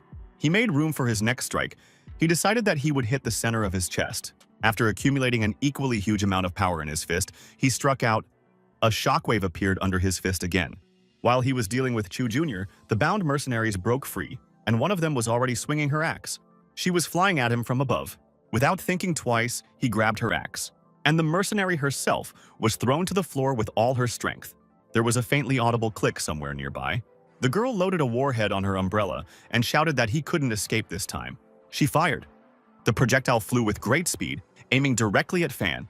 There was a deafening explosion. The shockwave in the warehouse shattered all the windows. There was a crash and a clatter of glass. Nana wandered around in the smoke, calling out for Fan. Suddenly, concrete beams cracked just above her head. From such a powerful explosion, one of the large chunks of concrete fell from the ceiling and flew directly into her. Fan immediately jumped to her aid and covered her with his body, taking the impact of the concrete beam on himself. Smiling a little, he asked Nana if she was all right. Nana replied in a worried and trembling voice that she was fine. He threw the beam back on the floor and shouted to Little Miss that they had to hurry to the hospital. But Little Miss, holding her mother in her arms, said in a low voice that it didn't make any sense now. She burst into tears and screamed that her mother was dead. Nana closed her eyes, as if not accepting what was happening. Fan looked at the Little Miss with eyes full of sympathy and regret. The next day came. Nana and Fan sat in the hospital waiting room and waited. The third brother came out and said that the DNA results were ready. Nana couldn't wait to find out what the connection was between Dai and Hatai. The third brother replied that everything was exactly as he had expected. It was early morning. The training hall was flooded with sunlight. Miss Du was practicing her punches. She was chopping pears with a single blow. An assistant came up to her and told her they were here. Du complained to her about the disgusting quality of the punching bag. The assistant noticed that Miss Du had changed a lot both in appearance and inwardly since she returned. She was standing or ripened a few pears cut in half. She was horrified at how strong Miss Du was. A little later, the group gathered in Pipicot's living room. Du asked everyone present if they were ready to move out. Fan decided to check with her if she had any side effects after the blood transfusion. He asked her if some part of her body had changed or something. After a moment's thought, she said that something really had changed. She smiled with all her teeth and said that her skin was much cleaner and softer than before. Fan cursed her. Nana asked Sue why she was still helping them. They'd already lost two. Sue counter-questioned her and asked why she kept fighting Sange. Nana replied that the girl was being hunted and they wanted to kill Little Miss. And since they can't send her back to the States, all they have to do is fight for her. After all, the only thing Nana can do for Uncle Dai is protect the girl. Sue replied that she was protecting Little Miss because Miss Hatai had provided them with payment in advance. She asked how she would conduct her business in the future if she allowed herself to lose now. Da-sen laughed and said that with a master like Fan, he would never be defeated in his life. Fan asked him again when he had managed to take his disciples. Little Miss came out of her room and timidly said that none of them had to protect her. Nana put her arm around her shoulders and asked if she was worried about their safety. Tears welled up in the girl's eyes and her lips trembled. She said she just didn't want anyone else to get hurt because of her. Fan assured her that even if he had to use all his strength, he would take care of everyone's safety. Third brother told her that her mother and Uncle Dai both died protecting her, so if something happened to her, there was no point in their deaths. Nana confirmed and told her to wait for them in a safe place. Little Miss nodded and agreed. Fan ordered everyone to start the operation. It had long been dark outside the window. The bespectacled mercenary came to see her boss. He sat in his chair and asked her why she had run away from the last battle. Q Jr. advised her to confess right away, or else she wouldn't get a dose of fun powder. She answered briefly and clearly that she had simply grown into her profession as an assassin. She asked him to give her another job. He looked her in the eye and told her to stop talking nonsense. He said that he once bought out 3 of them and took them under his protection in order to turn them into a killing machine. He asked her where she would be now if he hadn't saved her back then, or does it allow itself to open its wings and fly away from the nest? The mercenary modestly clasped her hands and said that wasn't what she meant. She just wants to end her career as a killer. She said that her life belongs only to him, and she will only listen to his commands. He smiled mischievously and said that she was no longer of any value to him. He said he didn't need a mercenary who wouldn't kill. Turning to the other 2 mercenaries, he asked them if they would like another portion. He ordered them to kill the bespectacled girl in that case, and then they would be able to take her portion. The girl begged him to give her another chance. After all the years she had been carrying out his missions, He told her that if she wanted to leave him, there was only one place. She can go to hell. As evening fell, people began to gather outside the Sanghae Hotel. Sunhae Group is hosting a banquet at their restaurant this evening. This banquet will bring together all the high-ranking people. Each guest will be checked at the entrance and searched. Only kitchen workers will not be allowed to enter through the main entrance, but through the back one. Du said that third brother snuck into the kitchen and planted a bug. Later, she passed the bug to the next person. This next person was Nana, who pretended to be a waitress. In the banquet hall itself, there were a lot of security guards. But the guards don't check everything, they only check the food. After Nana brought the bug to the designated location, Du met up with her. She passed the bug from hand to hand. You can pretend to be one of the food delivery girls. Suddenly, someone called out to her and ordered her to serve the customers. Du was very scared, but she didn't show it. She turned and asked if it was her name. The guest said that, of course, he was talking to her. After all, she delivers champagne. As he took a glass from the tray, he muttered to himself that he had never seen such stupid waiters. Du smiled and apologized to him. Inside, she was very scared. At this moment, the guests began to talk about Mr. Q's arrival at the banquet. He and his entourage and guards entered through the main door. Du mentally promised herself that this was the day the old man would die. A Humvee was parked on the street outside the hotel. Yu-sen turned to Sue and asked her if they had to sit in the car. Sue told him that listening to the situation might be extremely helpful. There was a loud crack in the hotel kitchen. All the chefs paid attention to him and decided to check out what was going on. In the storeroom, they found two people tied up. One of the cooks recognized the two and made a fuss. Third brother realized that it was time for him to leave. But before he could leave the kitchen, the cook started shouting that they hadn't seen him before. Nana was walking down the hall with a cart. Dean, a third brother, ran out from behind the needle. He struggled to escape from the chefs with knives. She couldn't understand how he'd managed to get caught. The crowd noticed her and started chasing her too. Nana began to run away with her third brother. Pushing the cart forward, she called out that it was time to get out. Fan got out from under the cart. The guards were taken aback when they saw him. He immediately swung his sword and prepared for battle. He punched one of the guards in the chest. The man immediately drew first blood. He sent his companions flying, knocking them to the ground. The three of them were surrounded by a crowd of angry cooks and security guards. Fan shouted for them to all attack at once, as he didn't want to be delayed. Meanwhile, a presentation was being held in the main hall, with Mr. Q as the main speaker. Du stood and listened in silence. She was mentally telling the old man to enjoy his last night. She'd collected a lot of dirt on him over the years, and that should certainly be enough to get him jailed for life. One of the assistants came up to Flutter and what did you whisper in her ear? Flutter immediately turned around and walked towards the exit. Du wondered if something had happened to the boys, and they'd been discovered. Fan dealt with each attacker one at a time. He was sweating and exhausted. He said there were too many attackers, and people kept attacking and attacking. One of the guards grabbed him by the torso and the other grabbed his leg. Together, they grabbed Fan and held him tightly. Nana saw this and was distracted. Third brother covered for her. He shouted at her that this was absolutely no time to be distracted. She agreed with him. One of the guards pulled out a knife and rushed towards the shackled Fan. When he saw the knife, he knew he had to get out of there, so he punched one of the guards in the gut. He hit another on the head with his knee, and the third with a swing drove into the forehead with his elbow. In a split second, he was free of everyone holding him. He shouted to the crowd, ordering them all to attack him at once. Suddenly, he felt a hand slam down hard on his back. It was Flutter. She immediately used her technique and landed numerous palm strikes all over his body. She had already broken several of his ribs and bones. Fang thought that if she continued like this, she would break all his bones. She readied her palm to attack again. Fan also swung his fist. Their hands touched, creating two explosive waves. This time, Flutter flew several meters away from the impact. She was picked up by her assistants and helped to stay on her feet. Fan was starting to feel really bad, because this was the first time he had been cornered. All he knew was that he had to win no matter what. To do this, he must do his best to cope with such a strong opponent. He and Flutter ran toward each other at the same time. They raced, both of them braced for impact. Flutter attacked the first one, but missed. Fan tried to attack her from behind, but she blocked his kick. Fan realized that despite her strength, he was still faster, so he decided to focus on speed and immediately hit a second time. And this time, her lockdown was slightly weaker, but she dug her claws into his forearm. Despite the pain, he decided to strike again, but this time in the chest, his hand seemed to sink back into Flutter's body. She used the damage return technique again and resonated all of her power back into his hand.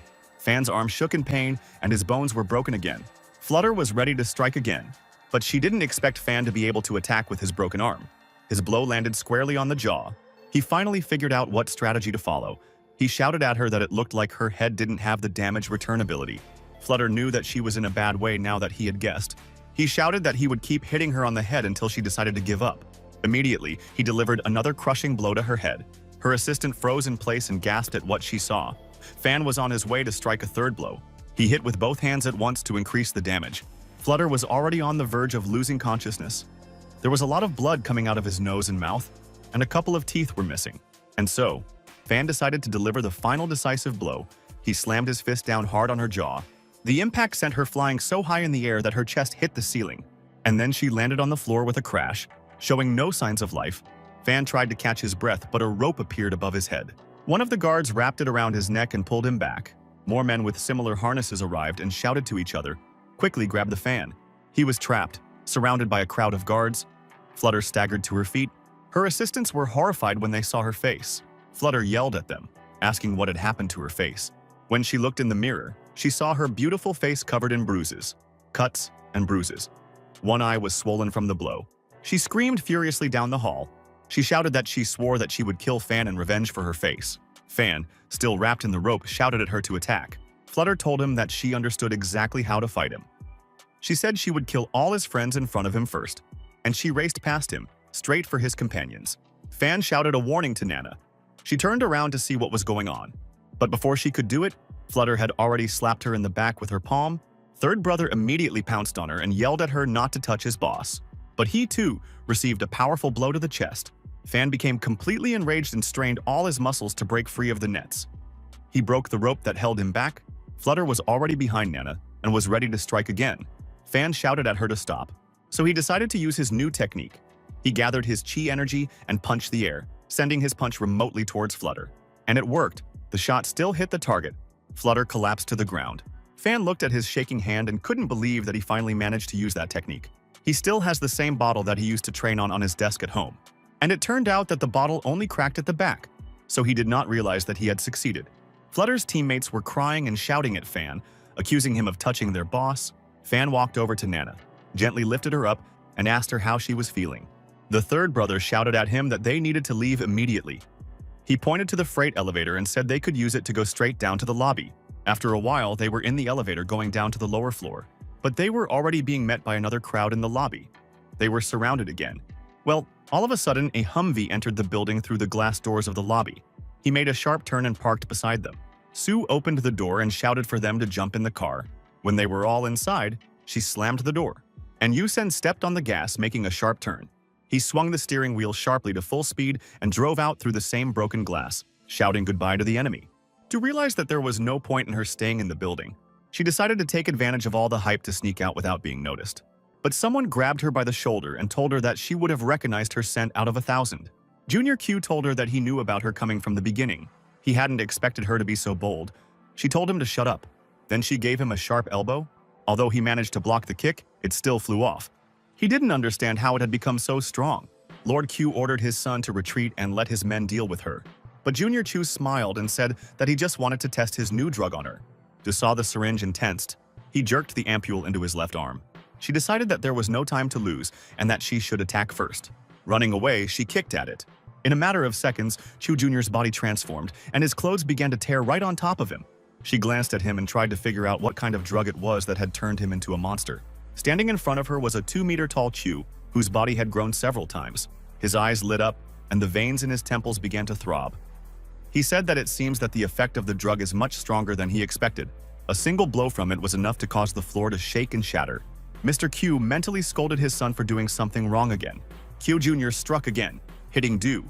It managed to block, minimizing the damage, but she still slid a few meters away. He leaped to deliver another crushing blow, but suddenly, he felt that something was wrong with him. He dropped to his knees and returned to his normal form. Du realized that this was her chance to escape and ran as fast as she could for the exit. She kicked down the door, along with the guards standing behind it. The crowd chased after her. Q Jr. thought that probably his drug was a bit more concentrated than he expected. Meanwhile, the guards were searching the corridors for Du. They gradually combed through every corner. She managed to escape into one of the rooms, closing the door behind her. She went to the window, pulled back the curtains, and looked out. Suddenly, a hoarse voice rang out from the darkness of the room. The girl asked for help. Du asked who was there. In front of her, a bound mercenary was kneeling on the ground. It was the bespectacled girl who served Lord Chu Zhengli. The next morning came, Du carefully covered the girl with a blanket, laying her down on her bed. Du asked the doctor what could have happened to the girl. The doctor replied that he had checked her wounds. She came to the conclusion that the girl was tortured and harassed by a large group for a very long time. Du, hearing this, immediately became angry and fiercely cursed those bastards who did this to the poor girl. In the living room, the third brother was on the phone. Nana and Fan waited for him to say something. Nana asked him if he was sure that he was talking to a reliable person. The third brother reassured her and said that this man served together with him and her father. Fan asked Nana, "Why don't they just hand over all the evidence to the police and that's it?" She replied that the Sanghae group was too powerful and they needed to be extremely careful with them. Du left the room and asked them if they had found a reliable intermediary. Nana replied that if everything went smoothly, they would get rid of Sanghae once and for all. Du told her to ask for any help at any time. Fan asked her how the girl was feeling. Du relayed the doctor's words to him. Third brother asked in surprise, "Isn't she from the Chu gang?" They couldn't understand how it had happened. Du put her hand on Fan's shoulder and told him that it was their duty to avenge her and get this over with. She couldn't help but feel embarrassed by the touch. Nana told Fan to stay in the office while she and her third brother went to the meeting. The assistant asked Ms. Du what was wrong with her when she saw her blush. The latter ordered her to bring her 20 punching bags as soon as possible. Nana said that according to the third brother, the person they meet is reliable, and therefore Fan doesn't have to go. It was deep into the night. Little Miss was sleeping peacefully on her bed. At this time, Fan was sitting in his room and talking on the phone. Jillian was showing him a video call of her new outfit that she was going to wear to the festival. He told her I really liked her. He suggested that she spend the whole night talking, and said that he had a place in his heart only for her. But suddenly, he heard a high-pitched scream. He recognized it and knew it was Little Miss. Together with the assistant, he burst into her room. She ran out to meet him, screaming. Immediately throwing herself into his arms, she told him that she had had a nightmare about her mother being tortured in hell. She grabbed his hand and begged him to stay the night with her because she was so scared. Dulitan was practicing hard with the punching bags. She tried different new punches, and each time she punched or tore a pair, her hands were covered in cuts and scrapes. Her assistant asked her to stop and save her hands. Du said she understood perfectly, but somehow she didn't feel any pain. In addition, her body temperature had risen sharply, and it was as if she was on fire. It feels like a bubble of energy has exploded in her body. Her heart was pounding wildly. The assistant suggested that she rest for a while, but suddenly on Du that you found you slicing changed in the face. Out of nowhere, she grabbed the assistant by the throat and slammed her into the floor with all her strength. And after such a blow, the girl lost consciousness. A second later, Du came to her senses. She looked at the assistant and realized that she was unconscious. She clutched her head and tried to understand what was happening to her and why she had lost control. She suddenly remembered the same questions Fang had asked her about the changes in her body, and she realized that he might know something. Little Miss and Fan were lying in her bed. She was snoring softly. He noticed that she smelled quite nice, but then he immediately came to his senses and scolded himself for such thoughts. There was a crash outside the door, followed by a furious thud. He asked who was there. Little Miss woke up and rubbed her eyes, asking who could stay up so late. And suddenly the door flew off from the opening and cracked into several pieces. An enraged Du was standing in front of him. She breathlessly demanded to know why she was in such a state. Fan guessed that it must be the side effects from his blood transfusion. Meanwhile, Nana's car had already arrived at the rendezvous point. He and his third brother were waiting for the same person. Third brother reassured her and said that this person was very reliable. When suddenly someone's car appeared, a middle-aged man came out and greeted third brother. They hugged and enjoyed the meeting. The stranger asked Nana if she was Officer Chow's daughter. He said that after he graduated from the police academy, he was assigned to the team along with her father. He told how everyone was inspired by her father's sense of justice. He said that in those days they were all stubborn and never backed down. The third brother laughed and said that in those days they were still very young and could not even hold a gun properly. The man decided to get down to business. He asked them if they had any evidence before them. The third brother handed him a sealed envelope. The man said that he would now take this evidence to the Central Bureau and start an investigation. He added that it would probably be enough to lay siege to the Sanghae group. Nana smiled and said it was good news. The third brother and the man said their goodbyes, and the man got back in the car and drove away. Nana asked third brother if they could finish off Sanghae. He told her not to worry, and suggested that she go back to the office. In front of him, the headlights came on sharply and blinded him. They were surrounded by several cars at once. He shouted at Nana, ordering her to run away as quickly as possible. The first bullet flew past and grazed his shoulder. One of the mercenaries threatened to shoot again if they decided to run. The third brother realized that his old friend had deceived him after all. Mr. Q got out of the car. He said that his friend is no longer a police officer but is the head of security at Sanghae Company. One of the mercenaries approached Mr. Q and asked what they should do next. Q asked her if she would like to avenge Flutter Faye. The entire crowd shouted at once that they were madly seeking revenge. Nana screamed at the top of her lungs and asked if they really thought they were that stupid. She said they only gave the old man a fake ID. Mr. Q's assistant came up to him and informed him that the same man had called him and confirmed her words. Several people grabbed Nana and held a gun to her head. Third brother shouted for her to be released. He offered himself to them in exchange for her, but he had already been hit on the back of the head with a bat. The gunman said that he would spare her life if he returned and brought the real documents. If not, he said he would kill his boss. The third brother tried to get up but couldn't and fell back to the floor. All he said was that they should have brought Fan along after all. Meanwhile, the enraged Miss Du was shouting and calling for Fang. Sometimes I came to my senses and asked what was going on here. But then she went back into an uncontrollable rage and lunged at him. He grabbed both of her hands. I was trying to find out what was going on with her. She was red and sweaty. She said she had no idea what was happening to her. And then, all of a sudden, she passed out in his arms. Fan couldn't understand what was going on. Little Miss cryptically suggested that she might have taken Sue's aphrodisiac too. Fan didn't understand anything. At that moment, Du had already regained her senses. She opened her mouth wide and bared her teeth, trying to bite him. Fan grabbed her and pinned her hands behind her back. He asked her again what she was doing. She exhaled hot air and said softly that she wanted his blood. Once again enraged, she opened her mouth to bite. Fan screamed in pain. She bit into his arm and drank his blood. Fan had no choice but to knock her out. He braced himself to strike. But suddenly an idea came to him. He grabbed Du and carried her in an unknown direction. Little Miss asked him where he was going. He said he'd figured out a way to calm her down. He broke into a hotel with a swimming pool. Du yelled at it that it didn't want to go swimming right now. She tried to pull away, but he held her fast. Holding her tightly, he flew into the water with her. They went under together. Du instantly cooled down and came to her senses. She looked at Fan's face and was very confused. A blush appeared on her cheeks and she said his name. Then, suddenly, she bit into his mouth. A second later, Fan was at the edge of the pool at the speed of light and shouted. He climbed out onto the bank and turned to look at her again. It was completely wet, and drops of water were falling from it to the floor. She looked at him and giggled. Fan, ask her if she's in control right now. She said yes. He asked her if it was before or after the kiss that she began to control herself. She laughed and said before. Fan just couldn't believe his ears. He shouted that she must still be under the effects of the side effects. When she got out on the beach, she said that the photo was quite pleasant. At these words, Fan suddenly slipped and fell. At that moment, Su Yutu came in and asked them what they were doing here. When there was no response, she shouted that something had happened to Nana. The third brother was lying on the couch. Everyone gathered around him. He explained everything that had happened at the meeting. He was incredibly grateful for Nana's quick wit. Otherwise, they would both be dead. Su offered to give the bandits what they wanted. Third brother completely agreed with her, because Nana's safety was his first priority. Du intervened and yelled that she didn't agree. She spent so many years collecting these clicks that she can't just give them away. Little Miss was indignant.